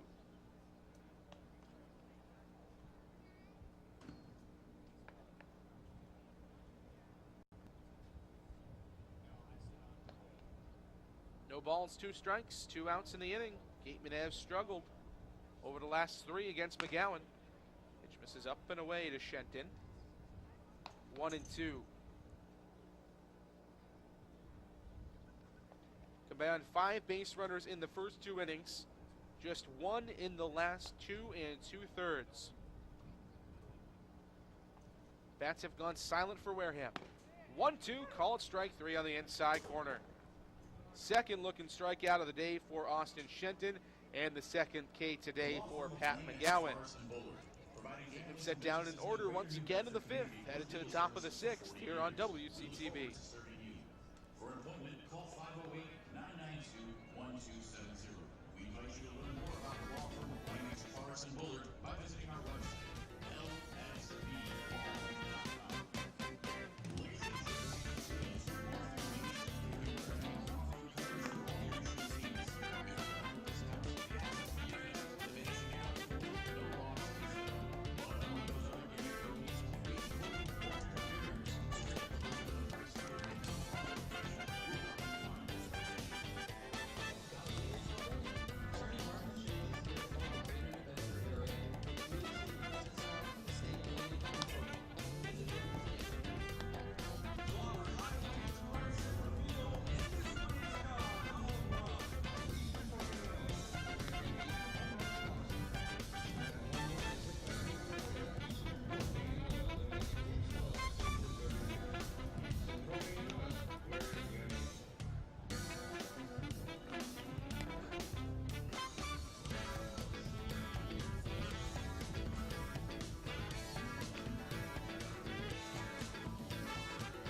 The shortstop, number 16, Logan Davidson from Clemson. Logan Davidson, the shortstop out of Clemson, leads off the top of the 6th for the Falmouth Commodores. We've been locked in a 3-3 stalemate for the better part of 3 innings now. Last run coming in to score in the 3rd for Falmouth. First pitch from Davidson, to Davidson from the right-hander Jared Horn on the mound is fouled off, 0-1. Davidson did get to bat in that 3rd inning, but he grounded out to the second baseman, Saeed Valenzuela, to end the frame. He had a runner in scoring position at second in Cameron Cannon, couldn't bring him around to score. 2 runs in the 1st for Falmouth and a run in the 3rd to get them to 3. Meanwhile, for the Gatemen, 1 run in the 1st and 2 in the 2nd to get them to the trio of runs across to score. 0-2 from Jared Horn to Davidson. Count strike 3 on the inside corner. Bring him up on strikes. First K of the day for Jared Horn. And the 4th of the day for Wareham pitching. The left fielder, number 10, Will Brennan from Kansas State. Will Brennan, the left fielder out of Kansas State, strides in. He's reached base twice today. A single in a 2nd, and then reached on an error in the 4th inning. First pitch to him this time around, chopped to the right side to the 3rd baseman, Austin Shenton, comes up firing across the diamond. Good stretch from Luke Ruscombe. 2 up, 2 down in the 6th.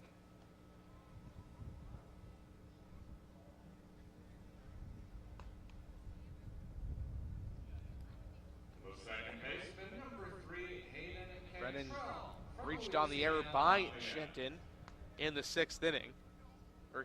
Back in the 4th inning, I should say. Here in the 6th, though, Shenton gobbles it up and throws over to first in time to retire the Kansas State Wildcat.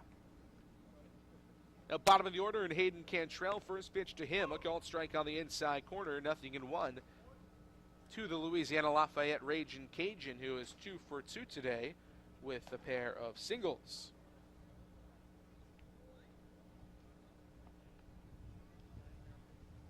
Speedster out of Louisiana Lafayette. Not sure what kind of swing that was. Might have been the excuse me swing, as they say. 0-2. Almost a quick pitch from Jared Horn.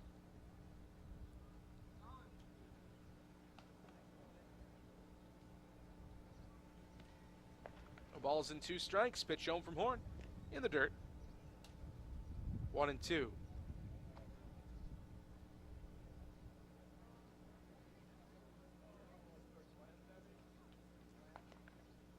Pitch in the dirt, trying to get Cantrell to chase on the fastball, but the out pitch all season long in terms of the strikeout has been the curveball for Horn, and it is nasty when it is on. 1-2, waved on a miss that time on the fastball though. Second strikeout of the day for Jared Horn, and the second of the inning to bookend a scoreless sixth. 1-2-3 for Falmouth in the top half of the sixth. We're headed to the home half. Gatemen trying to break a 3-3 tie here on WCTV. Oliver Dunn's parents are Wendy. Oscar's parents, Chuck and Anna. Welcome to Spillane Field and enjoy the game.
Jeremy Idens leads off the bottom of the sixth for the Gatemen.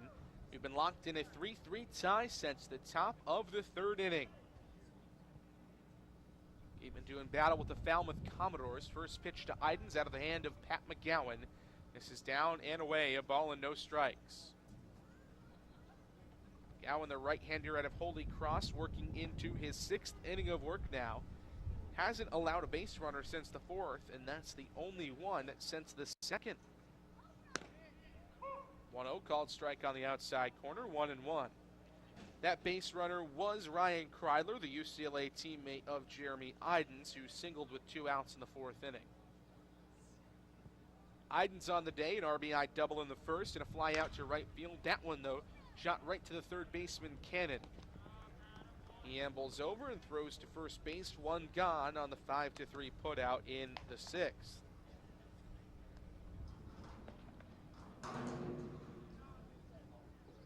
Gateman lineup has been stifled by Pat McGowan since that second inning where they scored 2 runs and took what was then a 3-2 lead. Falmouth then bounced back with a runner of their own in the top of the third. Tied this game at 3. We have been scoreless ever since. First pitch to Luke Roscom, laced right at the shortstop, Logan Davidson. Backhand stop and the throw over, 2 gone.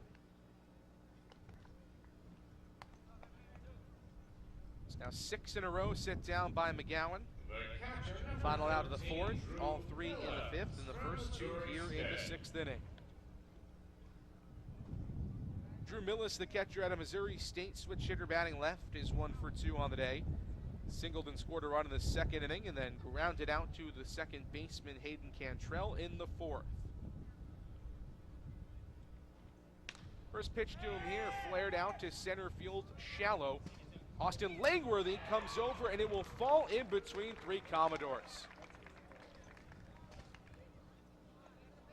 Sometimes you got to be lucky to break out of a slump. Drew Millis with his second single of the day.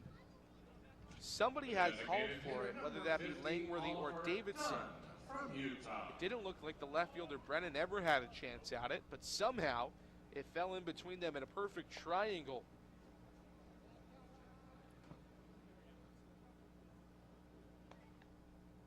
Sky is a little dreary and a little ominous here, and the ball does look a whole heck of a lot different when there is cloud cover overhead. And Worthy thought he had a shot at it, called off Davidson. Ended up nobody had a shot at it. So another 2-out single for the Gatemen. Oliver Dunn trying to capitalize. He's 1 for 2 on the day with a double and a run scored. A double and the run scored coming back in the second inning. After that, he popped up right on the infield dirt, outfield grass line to the shortstop, Logan Davidson. That came back in the 4th inning.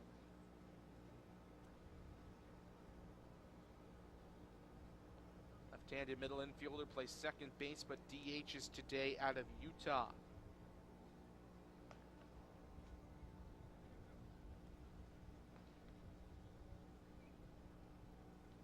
First pitch to Dunn with his parents in attendance. Misses down and in. A ball and no strikes. Couple of families here today for the Gatemen.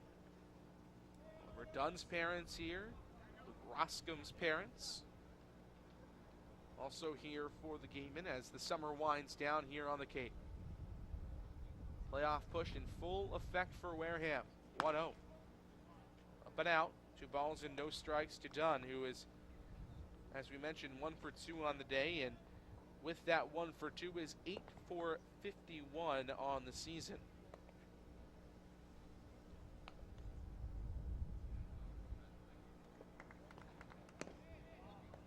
Misses below the knees. McGowan struggling with control here against Dunn, who does have a good eye and is a speedy guy that you do not want to put on base. With another pretty good runner in Drew Millis ahead of him. Keeping a close eye on Millis, who again is back in standing up. 3-0 the count to Dunn. Should be taking all the way here with 2 outs in the bottom of the 6th in a tie ball game. Does take, and it looks like it might have hit him. Came in and tapped him on the leg. Even if it didn't hit him, either way he moves up The shortstop, number 5, to first base. Runners at first and second now with 2 outs for Kreidler, who has a pair of singles today, and with another base hit, could score a run.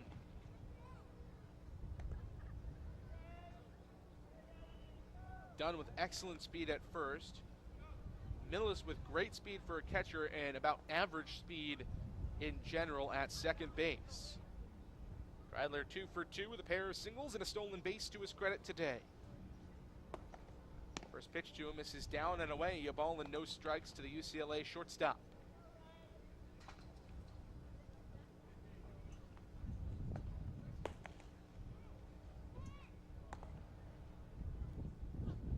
In this situation with runners in scoring position and 2 outs, Kreidler hasn't been terribly successful this year.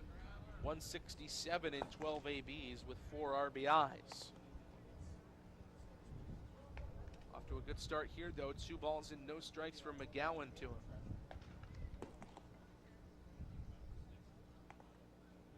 Day after going 1 for 4, trying to go 3 for 3 here for the Gatemen and try to help them take a lead, and that pitch misses outside. So now 7 straight pitches out of the strike zone. A 4-pitch walk to Oliver Dunn. Now 3-0 the count to Ryan Kreidler for McGowan.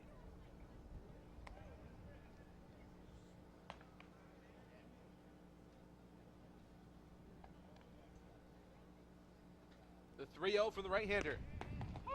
And if it needs, get me over fastball does its job. 3-1.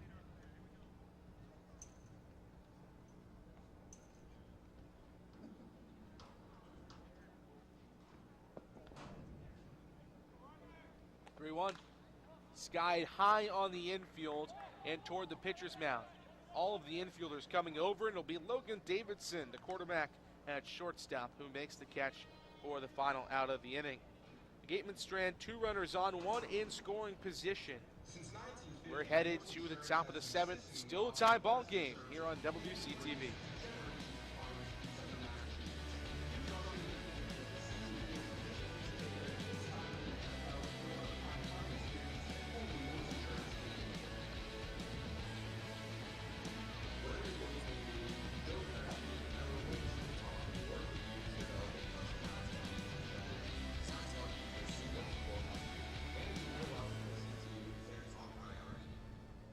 Wareham Gatemen thank Reed Custom Soils for your support. Reed Custom Soils is Newland's most experienced precision soil blenders and is trusted by over 300 golf courses throughout New England.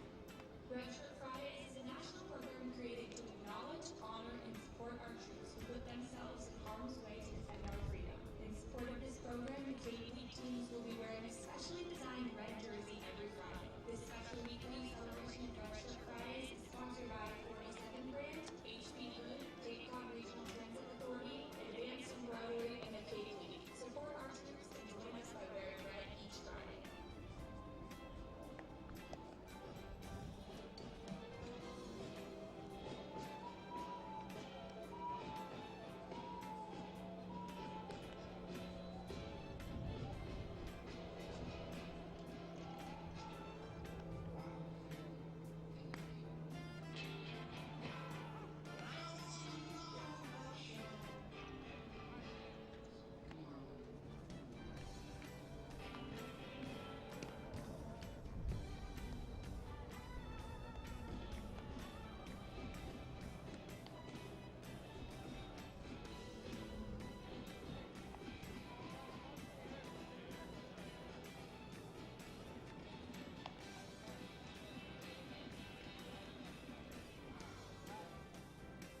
Center fielder number 7, Austin Langworthy. Austin Langworthy represents the top of the order as he leads off the top of the 7th inning for the Falmouth Commodores against the Wareham Gatemen.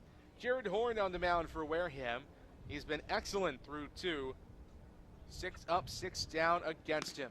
First pitch to Langworthy, misses outside, a ball and no strikes.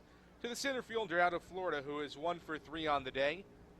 A single in the first, a strikeout in the second, and then he fouled out to Ryan Kreidler back in the last inning. Kreidler backhands that one, floating away from the first base bag. Won't be nearly in time on a well-hit ball. That'll go down as an infield single for Langworthy.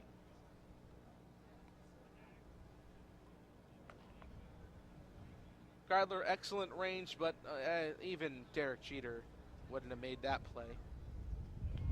A well-hit ball, good speed for Langworthy. Easily beats out the infield single. Runner on first and nobody out for Maverick Handley. Handley, the catcher out of Stanford, an all Pac-12 matchup on the mound. First pitch, he bunts it down the first base side. Luke Roscom's just going to tag him and takes him out. Handley trying desperately to get out of the way of the tag. Pats Roscom on the rear end, says everything's all right. So it will be an out for Maverick Handley. He does his job on the sacrifice bunt as Langworthy moves up to second and into scoring position. Designated hitter number 37, Kyle Stowers from Stanford. Now the best hitter in the Falmouth lineup comes to the plate. The left-handed hitting DH out of Stanford, Kyle Stowers. And they're going to intentionally walk him here.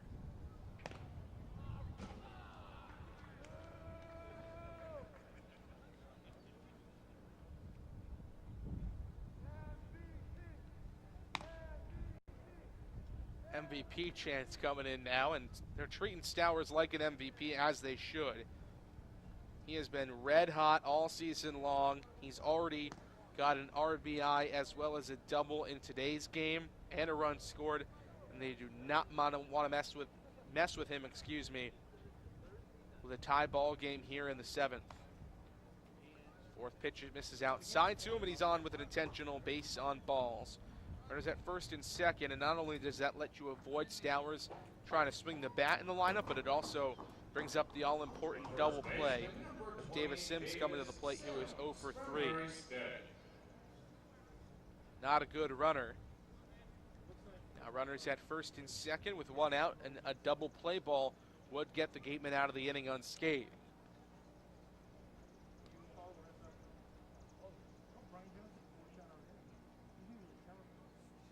First pitch to Sims. Ripped down the left field side, but foul.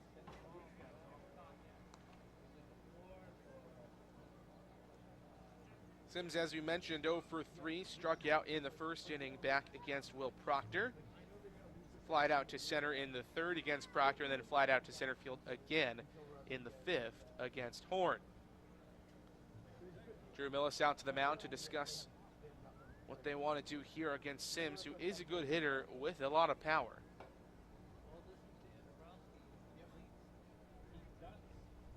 It looks like Sims might have had some problems with his old bat. It sounded like it might have gotten sawed off a bit and chunked off in the middle of the barrel. So he gets a new one and strides in from the right side. 0-1, 1 out. Runners at first and second. Leadoff single from Austin Langworthy, moved up on the sac bunt, and then an intentional walk to Kyle Stowers. Pitch to Sims, misses down and away, 1-1.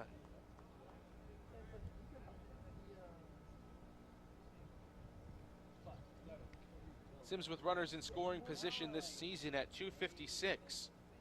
39 at-bats with a home run and 14 RBIs.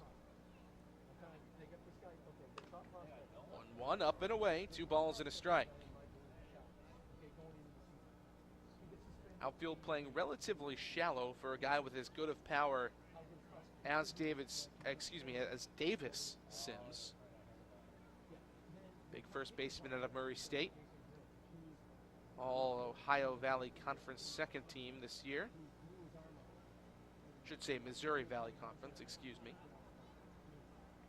2-1, popped up foul straight back over the press box. 2-2.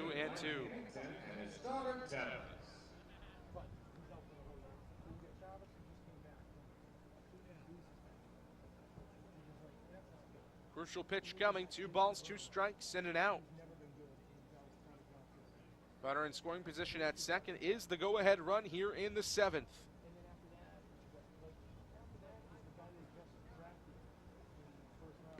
2-2, waved on and missed, tipped into the glove of Millis. A gigantic strikeout for Jared Horn, his 3rd of the day and the 2nd of the night for Davis Sims. 2 gone in the 7th. Doesn't get any easier, though, with Matt Wallner coming to the mound. 1 for 3 on the day, single in the first, and the pair of groundouts. 1 3-1, 1 1-3 in the 3rd and the 6th. Should say the 3rd and the 5th innings for Wallner, who hit .351 this season at Southern Miss. It was all first-team Conference USA. Was a member of Team USA at the beginning of the summer. Was released by the national team on July 7th and then immediately picked up by Falmouth. First pitch to him, misses downstairs. A ball and no strikes to Wallner, who also has excellent power. 4 home runs on the season for him after hitting 16 this year with the Southern Miss Golden Eagles.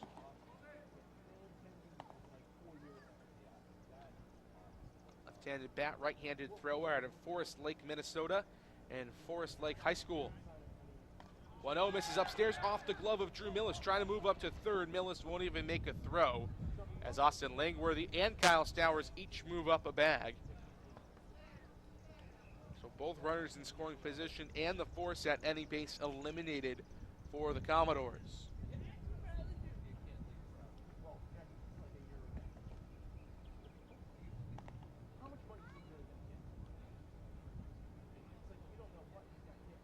Two 2-0 the count from Horn to Wallner.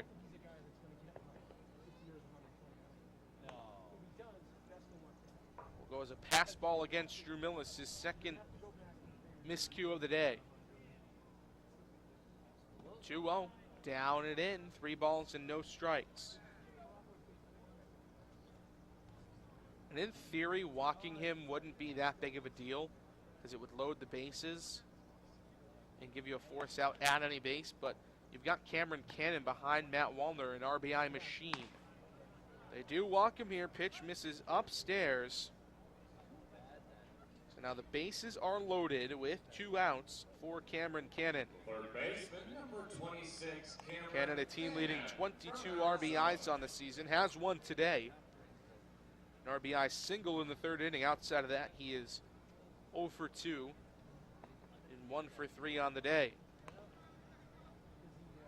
Flied out to shallow left field to the shortstop, Ryan Kreidler, in the 1st, singled, stole a base, and drove in an RBI in the 3rd, then grounded out to Kreidler back in his last AB in the 5th. First pitch to him is scorched to the left side and through for a hit. 1 run in to score. Throw comes in from Goldfarb. Play at the plate. No indication yet, and he got him, it looks like. And actually, nobody's coming off the field, so now it looks like they will say that both runs came in to score. Heard a chorus of whoops and cheers, and I thought it was the Gatemen fans, but it turns out it must have been the Falmouth dugout, and that is a 2 RBI single from Cameron Cannon, and that gives Falmouth a 5-3 lead in the 7th.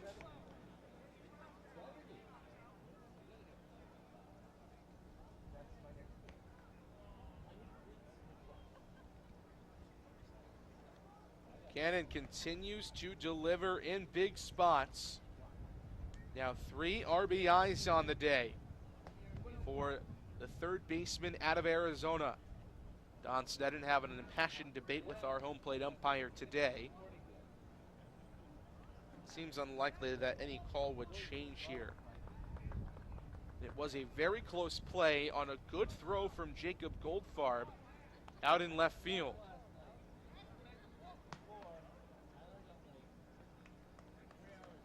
Then chirping back at the umpire as he heads back to the dugout, but nonetheless his team is down 2. The shortstop, number 16, Logan Davidson from Clemson. So an RBI double for Cameron Cannon.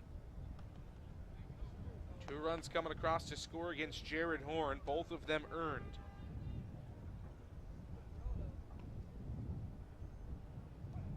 Logan Davidson, the shortstop now with runners at 1st and 2nd. Still 2 outs in the 7th inning. There goes Logan Davidson on a steal, and both runners will move up. Base running aggressiveness galore for the Falmouth Commodores. Matt Wallner up to 3rd. Cameron Cannon up to 2nd.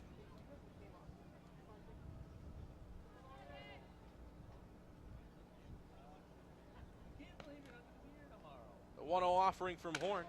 Slap back up the middle, but right towards Zahid Valenzuela, who fields and throws to first base for the final out of the inning.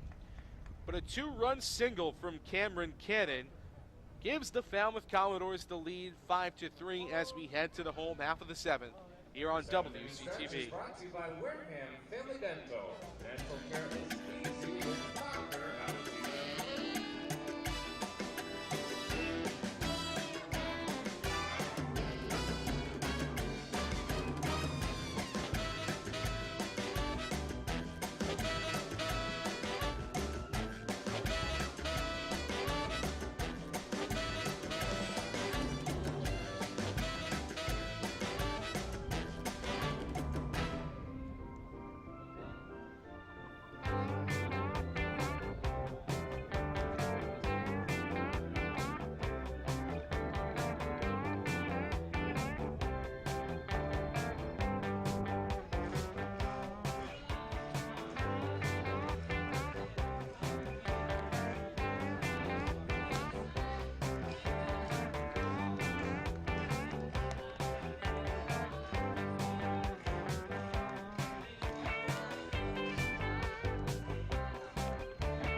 Jacob Goldfarb leads off the bottom of the 7th for the Gatemen, 9-1-2.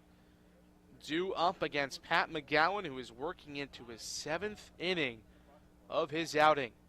Gatemen trail it by 2 now after 2 runs from Falmouth in the top half of the inning. Goldfarb lays down a bunt down the third base side, looked good, but rolls foul. 0-1 to the Oregon Duck.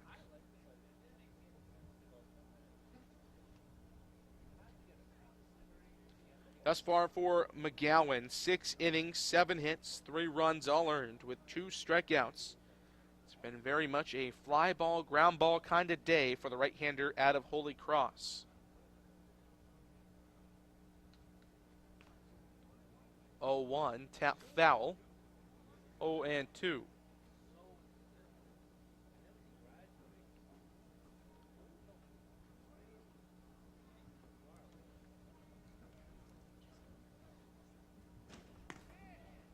Oh, 2 fastball just misses outside. A ball and 2 strikes to Jacob Goldfarb, who's 0 for 1 on the day. A sacrifice fly and an RBI in the second, and then flying out to center field in the 4th. 1-2 slash foul down the left field side again. Still a ball and 2 strikes. McGowan has been pretty efficient in his efforts today. Just 84 pitches through these first 6 innings. That one well missed by Jacob Goldfarb. He sits down with his first strikeout of the day.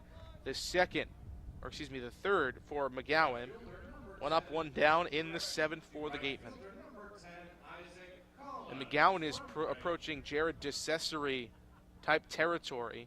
The only other pitcher, to go 7 innings against the Gatemen this year. First pitch to the bottom of the order, and Isaac Collins misses low and inside, a ball and no strikes. Falmouth tried to do the exact same thing yesterday with TJ Sycamore, but then the Gatemen got to him for a run in the 7th, and he was lifted. 1-0. This is down and away. 2 balls and no strikes now. The count from the right-hander McGowan to the switch hitter batting left Collins, who represents the top of the order.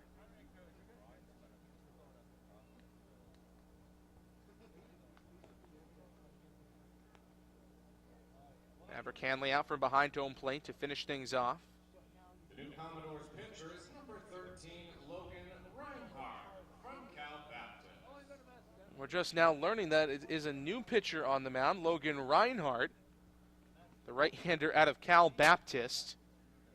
Everybody in the park completely fooled. Fastball in the outside corner, 2-2 now.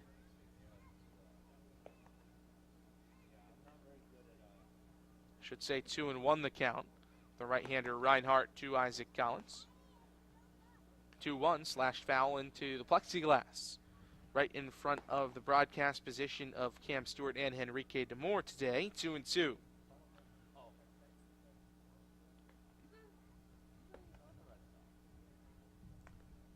balls, 2 strikes, 1 out. Time called for by Isaac Collins and granted, as Reinhardt tried to deliver the 2-2, but it will not count. So today done for Pat McGowan. Goes 6 full, gives up 7 hits and 3 earned runs with 2 Ks. 2-2 from Reinhardt.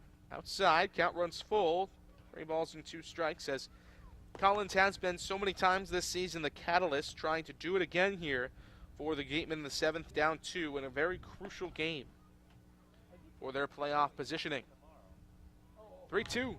Slap to the right side. Couple of hops into the glove of Cantrell, and he beats Collins to the bag. 2 gone.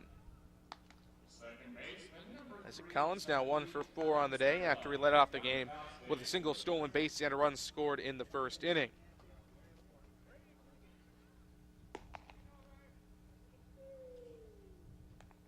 The right-hander Reinhardt sets down the first two batters he faces. 6'4", 190 out of Cal Baptist in Rancho Cucamonga, California. First pitch into Zahid Valenzuela, called strike, 0-1. And he's been excellent this year for Falmouth, a 1.50 ERA.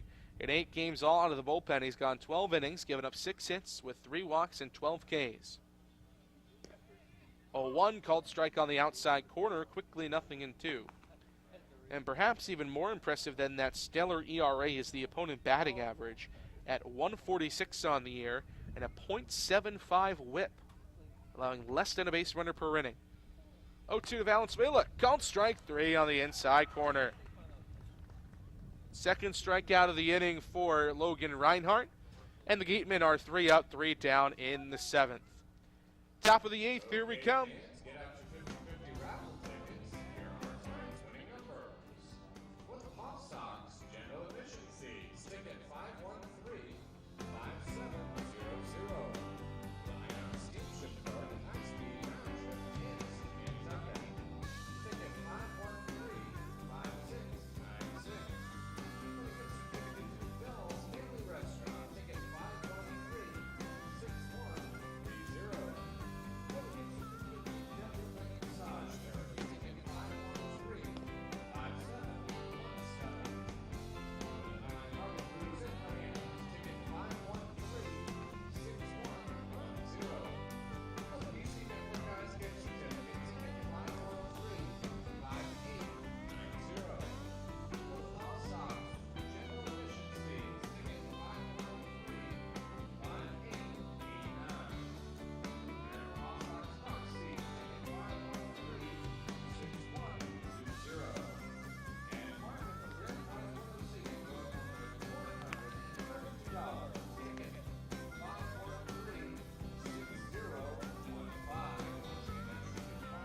winner seats go up $132.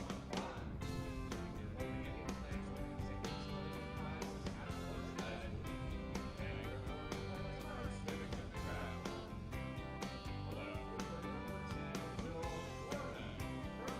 513-6015. Jared Horn back to the mound in the top of the 8th inning. 9-1-2 due up for the Falmouth Commodores as they try to add to a 2-run lead. First pitch from him, called strike on the outside corner, 0-1 to Brennan. Should side 8-9-1, not 9-1-2. Due up for Falmouth in this inning. 0-1 pitch is chopped to the right side. Zahid Valenzuela comes up, throwing, beats the speedy Will Brennan by a step or two. 1 gone in the 8th against Horn, I should say, not Will Proctor. Proctor, the starter of this game, pitched 4 innings and gave up 3 runs, 2 of them earned. Horn has gone 3 since him, given up 2 hits and 2 runs, both of them earned. Hayden Cantrell, the second baseman out of Louisiana Lafayette, is 2 for 3 on the day, and he's the new batter. Left-hander, first pitch from Jared Horn. A sky down the left field side. Jacob Goldfarb gives it a chase, but it will get foul.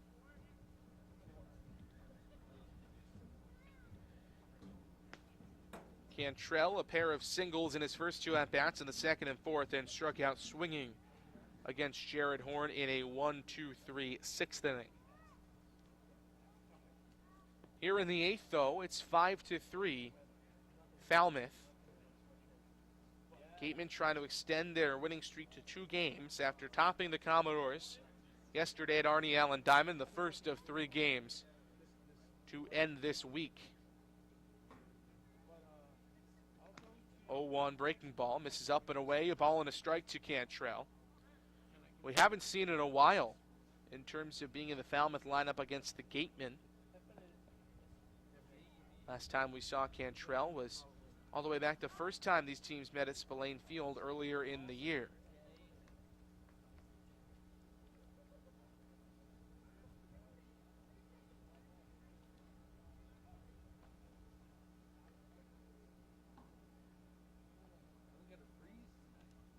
One skips in the dirt into the chest protector of Drew Millis. 2 balls and a strike to Cantrell. 1 out, top 8. Gatemen trying to keep it at just a 2-run deficit as they are down to their final 6 outs offensively. 2-1, called strike on the outside corner, 2-2.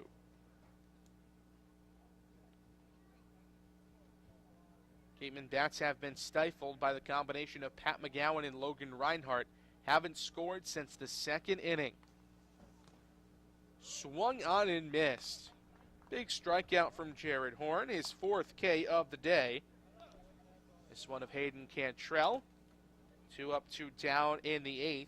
Top of the order now, and Austin Langworthy. The center fielder, number 7, Austin Langworthy from Florida. Langworthy, the center fielder out of Florida, in his first 4 plate appearances, 2 for 4 with a pair of singles and a pair of runs scored. Led off the 7th inning with a bang with a single, and later came in to score against Jared Horn. Those 2 runs in that 7th have been the difference makers in the game today.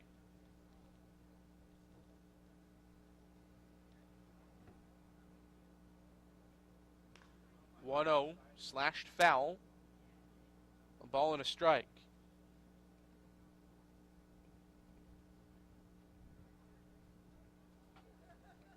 Langworthy coming in today hitting under 200. Was more of a power guy than anything else. That one shot to the right side of the infield. Luke Ruscombe has to scamper quickly to the bag. Did not want the help of Jared Horn. Goes 3 unassisted though to get the final out of the inning. Falmouth 1-2-3 in the 8th, headed to the home half. Gatemen still trail it by 2 here on WCTV.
Bottom of the 8th inning, Gatemen down to their final 6 outs here at Spillane Field on WCTV. Austin Shenton will get things going for Wareham in the 8th against Logan Reinhardt, the right-hander out of Cal Baptist. First pitch to the lefty, Shenton misses up and away, a ball and no strikes. Gatemen trail it by 2. They have been stifled by the top pitching staff in the league since the 2nd inning.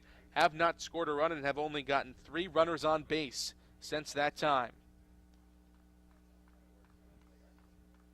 Shenton has had his own struggles at the plate, 0 for 3 on the day. A pair of looking strikeouts in the 1st and the 5th, and then a fly out to center in the 3rd. 2-0 on the outside corner for a strike, 2-1.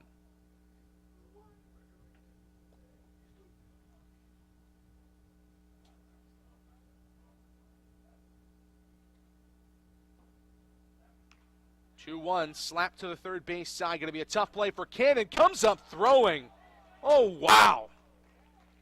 Cameron Cannon robs Austin Shenton of an infield single on a bare hand play. It has been that kind of day for the Gatemen at the plate since the 2nd inning. Austin Shenton falls to 0 for 4 on the day. Now Jeremy Idens, center fielder out of UCLA, strides in. He's 1 for 3 so far. An RBI double in the 1st. Since then, a fly out to right and a ground out to Cannon at 3rd. First pitch to Idens, called strike on the outside corner, 0-1.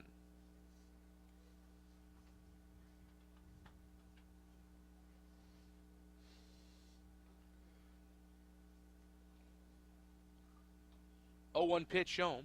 Fouled off into the chain link fence. Quickly 0-2.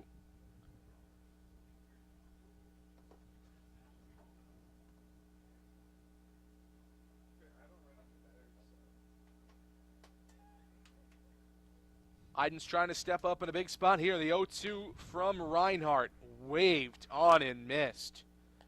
Chased the elevated fastball. His eyes got big, and he bit off more than he could chew. 2 down. Third strikeout in the second inning of work for Logan Reinhardt. And now Luke Roscom, the first baseman out of Nebraska, strides in. Last time the Gatemen were in a similar situation, down by a couple of runs at home and late. Roscom delivered with a big bases-clearing double against the Harwich Mariners to help the Gatemen complete a 4-run ninth inning, and they later walked it off in the 10th against Harwich, trying to step up in another big situation here. 1-0 to him, slap right back up the middle, but right into the glove of Logan Reinhardt. 6 up, 6 down against the right-hander, including 3 in a row here in the 8th. Headed to the top of the 9th. Falmouth trying to add to a 5-3 lead when we come back on Wareham Community Television.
Top of the 9th here at Spillane Field. The Falmouth Commodores a 5-3 lead over the hometown Wareham Gatemen. First pitch from Jared Horn to Maverick Hanley is fouled off down the right field side. 0-1 to the catcher out of Stanford. It was an offensive barrage early on in this game. 3 runs apiece in the first 3 innings for Falmouth and Wareham. Since then, pretty much silent, completely silent for the Gatemen. They haven't scored since the second inning. Falmouth, though, silent until the 7th, where they got 2 off of Jared Horn on an RBI single, a 2 RBI single at that, from Cameron Cannon. 0-1 on the outside corner, a called strike. 0-2 now to Maverick Hanley, who laid down a sacrifice bunt that was crucial to the 2-run scoring in the 7th inning. 0-2 to the catcher. This is up and away, a ball and 2 strikes. Hanley on the day, 1 for 3, double and a run scored in the first, fly out to center in the second, a strikeout in the 4th, and then that sac bunt in the 7th. 1-2 in at the knees for a called strike. 5th strikeout of the day for Jared Horn. 1 gone in the 9th. The designated hitter, number 37, Kyle Stowers from Stanford. Kyle Stowers, the DH from Stanford, strides in. He's got 2 runs today. He's been intentionally walked. He's had a sacrifice fly, a double, and a ground out so far for a 1-for-2 line.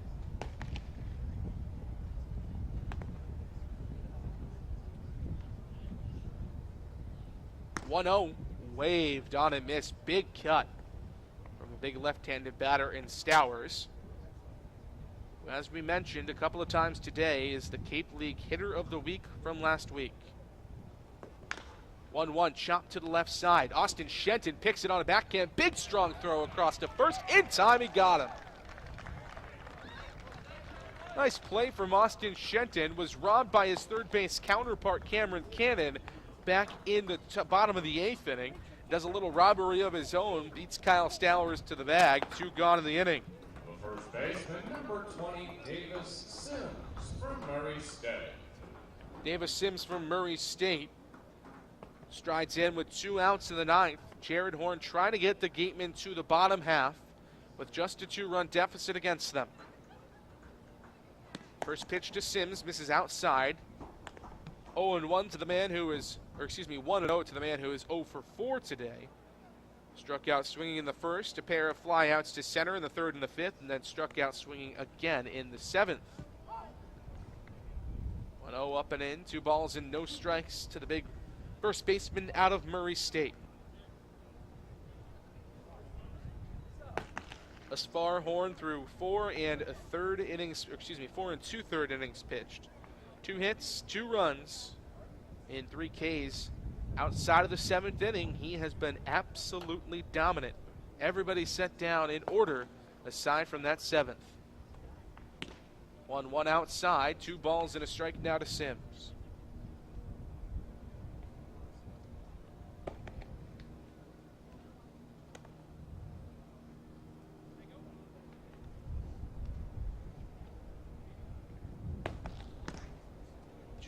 Big cut and a miss from Sims. 2 balls and 2 strikes with 2 outs in the 9th.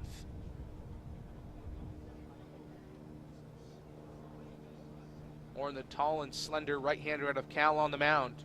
Big burly right-hander Davis Sims in the batter's box. Horn comes set, is 2-2. Is stung under the diving glove of Ryan Kreidler and threw into left field. Gets under the legs now of Jacob Goldfarb. He'll come up throwing and it won't be in time. Still well-hit ball from Davis Sims all around. It easily got into left field, and then it still had a little extra zip as it zipped under the legs of Jacob Goldfarb. That'll be a single and then an E7 against the left fielder. Wallner from 7 minutes.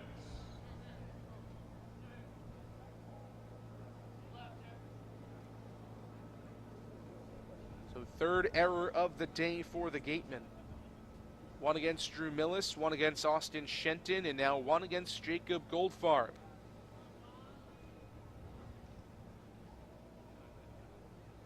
First pitch to the dangerous Matt Wallner. Here it comes. In their first strike, 0-1 to Wallner, who is 1 for 3 on the day, a single in the first, a pair of ground outs in the 3rd and the 5th, a walk and the 7th.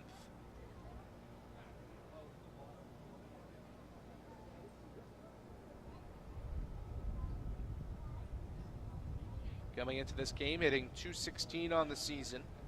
1 for 3 day for him will help out the average. Swings and misses at a pitch in the dirt. Quickly, 0-2. Horn had Sims down to 2 strikes before he stung a base hit to the left side of the infield. Now he's got Wallner to 2 strikes, trying to get a different outcome this time around.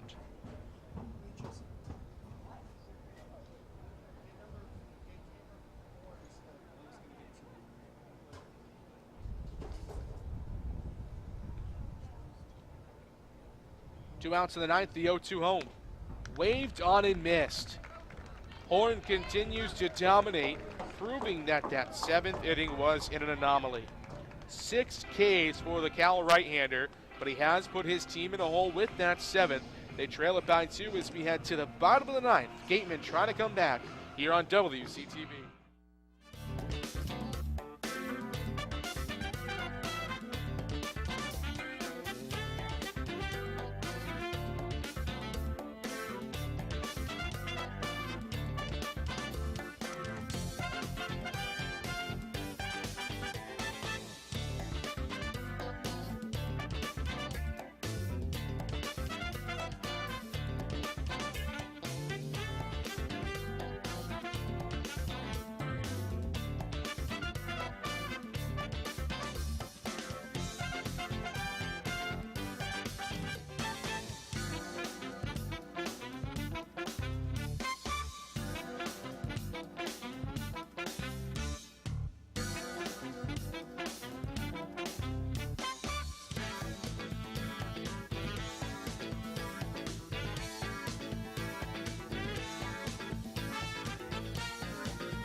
Gatemen down to their final 3 outs in the bottom of the 9th inning. They trail it by 2.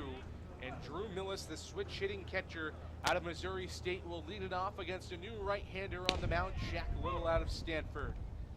First pitch on the outside corner, a called strike, 0-1 from Little, who this season at Stanford was probably the most dominant reliever in the country. A 0.60 ERA for him. 0-1 misses up and away, a ball and a strike. In 25 games, he had 16 saves for the Cardinal. 45 in the 3rd innings, he's given up 26 hits, 5 runs, 3 earned, with 8 walks and 58 Ks. This is again outside, 2 balls and a strike. Hasn't necessarily had the same kind of electricity here on the Cape, to say the least. A 7.10 ERA for Little this year on the Cape, but he certainly has the stuff. This is down low, 3 balls and a strike. He's pitched once against the Gatemen, and it went really well for Wareham. They'd like to see something similar in this inning. Went 1 inning, gave up a run on 3 hits, but still picked up the save in that game. 3-1, called strike at the knees on the outside corner. Count runs full to Millis, who's 2 for 3 on the day. Well hit single into center in the 2nd. Grounded out to second base in the 4th, and then a bloop single that landed in between 3 defenders in the 6th. 3-2 payoff pitch, scorched down the left field side and in for a base hit. Millis up around first. He'll chug for second. Throw comes in under the tag. Drew Millis in there with a leadoff double.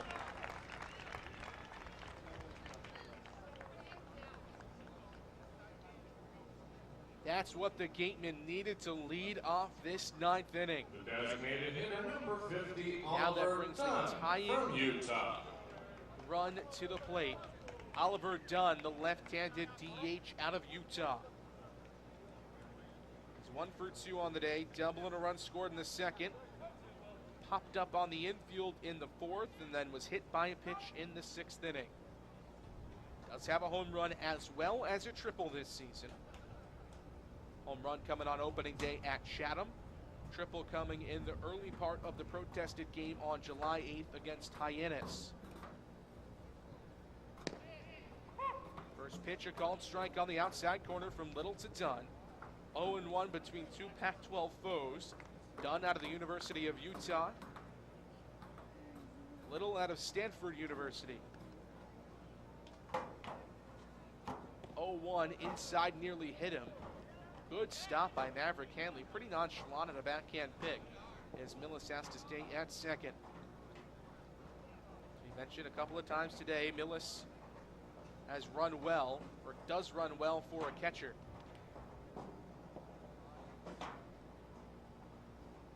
1-1 from Little, fouled off. Home plate, 1-2.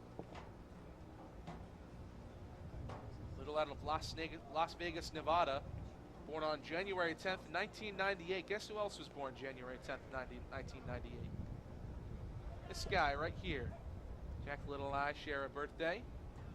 Born on opposite sides of the country, one in Las Vegas, one in Massachusetts. The 1-2. Called strike 3 on the outside corner. Oliver Dunn set down looking. 1 out in the 9th. The shortstop, number 5, Ryan Kreidler from First UCLA. strikeout of the day for the right-hander Jack Little, the 6th K of the day for the Falmouth pitching staff. And now Ryan Kreidler has had himself an excellent day as well. 2 for 3 with a pair of singles and a stolen base. Strides in.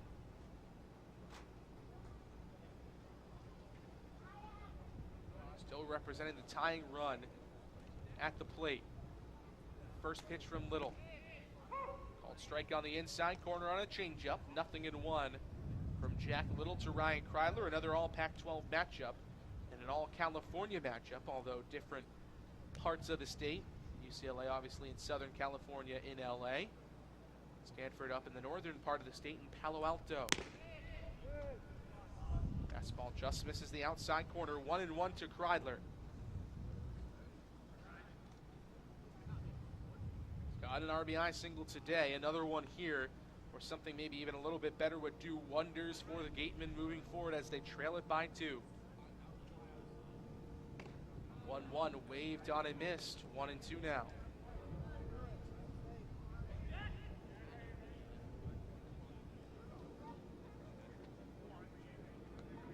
One ball, 2 strikes, 1 out. Bottom 9. Gatemen trail it by 2 here at Spillane Field in the second of a 3-game series with the Falmouth Commodores. The 1-2 from Little. In the dirt and low, 2-2.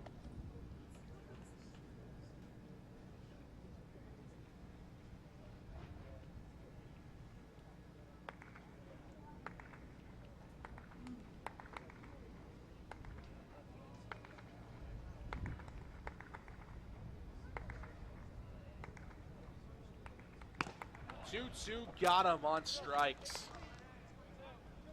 Big fastball out of the hand of Jack Little sits down Ryan Kreidler, and the Gatemen are down to their final out. The left fielder, number 45, Jacob Goldfarb. Back-to-back strikeouts after giving up the leadoff double to Drew Millis. And it's up to Jacob Goldfarb, who again still represents the tying run in the batter's box. He's just trying to push at least one across and keep this game going.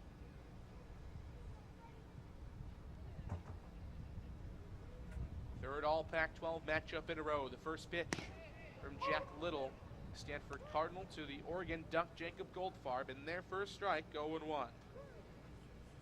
Goldfarb 0 for 2, a sacrifice fly and an RBI back in the second inning, his only production today.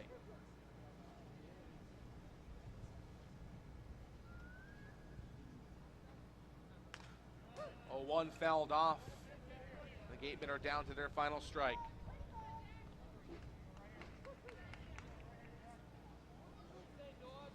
Goldfarb on the season with runners in scoring position and 2 outs. Only 1 AB with the Gatemen. He is 0 for 1.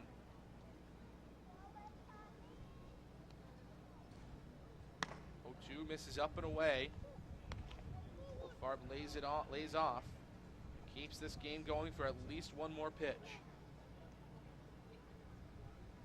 Millicent scoring position at second with 2 strikes in the bottom of the 9th.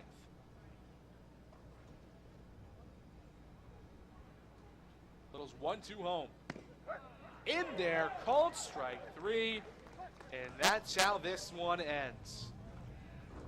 The Gatemen offense shut down, did not score a run in the final 7 innings of the game. Then Falmouth climbs back up the standings just a little bit more. A little bit more uncomfortable for the Gatemen. They trail the Gatemen by just 2 points. That's equivalent to 1 game in the standings now. Gatemen in second place. The winning pitcher was Patrick McGowan. The losing pitcher, Jared Horn, and the save goes to Jack Little. Join us for our next home game Right-hander who here started at this Falmouth game Field at tomorrow night, McGowan July the for 27th. Falmouth. The As the losing Gatemen pitcher, play host Jared once Horn, again to gave these up Falmouth 2 Commodores, go-ahead runs in with the first 7th pitch inning, scheduled for and the 6:30 save p.m. will go to We hope to Jack see you Little. all tomorrow night. Thank you for coming. Game ended at around 9:02. Just under 2.5 hours at 2 hours and 28 minutes. Falmouth improves to 20-17-1 on the season. Meanwhile, Wareham falls to 21-16-1 on the year and 12-7 at home, 12-6 here at Spillane Field. Standout performers of the day for the Gatemen.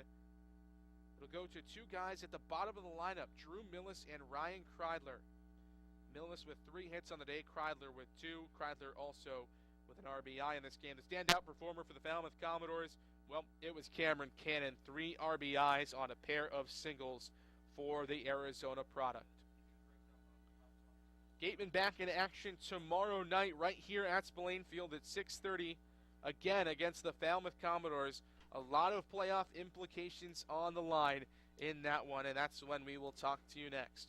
For everybody here at WCTV, I'm JD Rachi saying so long from Spillane Field. Your final score from Wareham,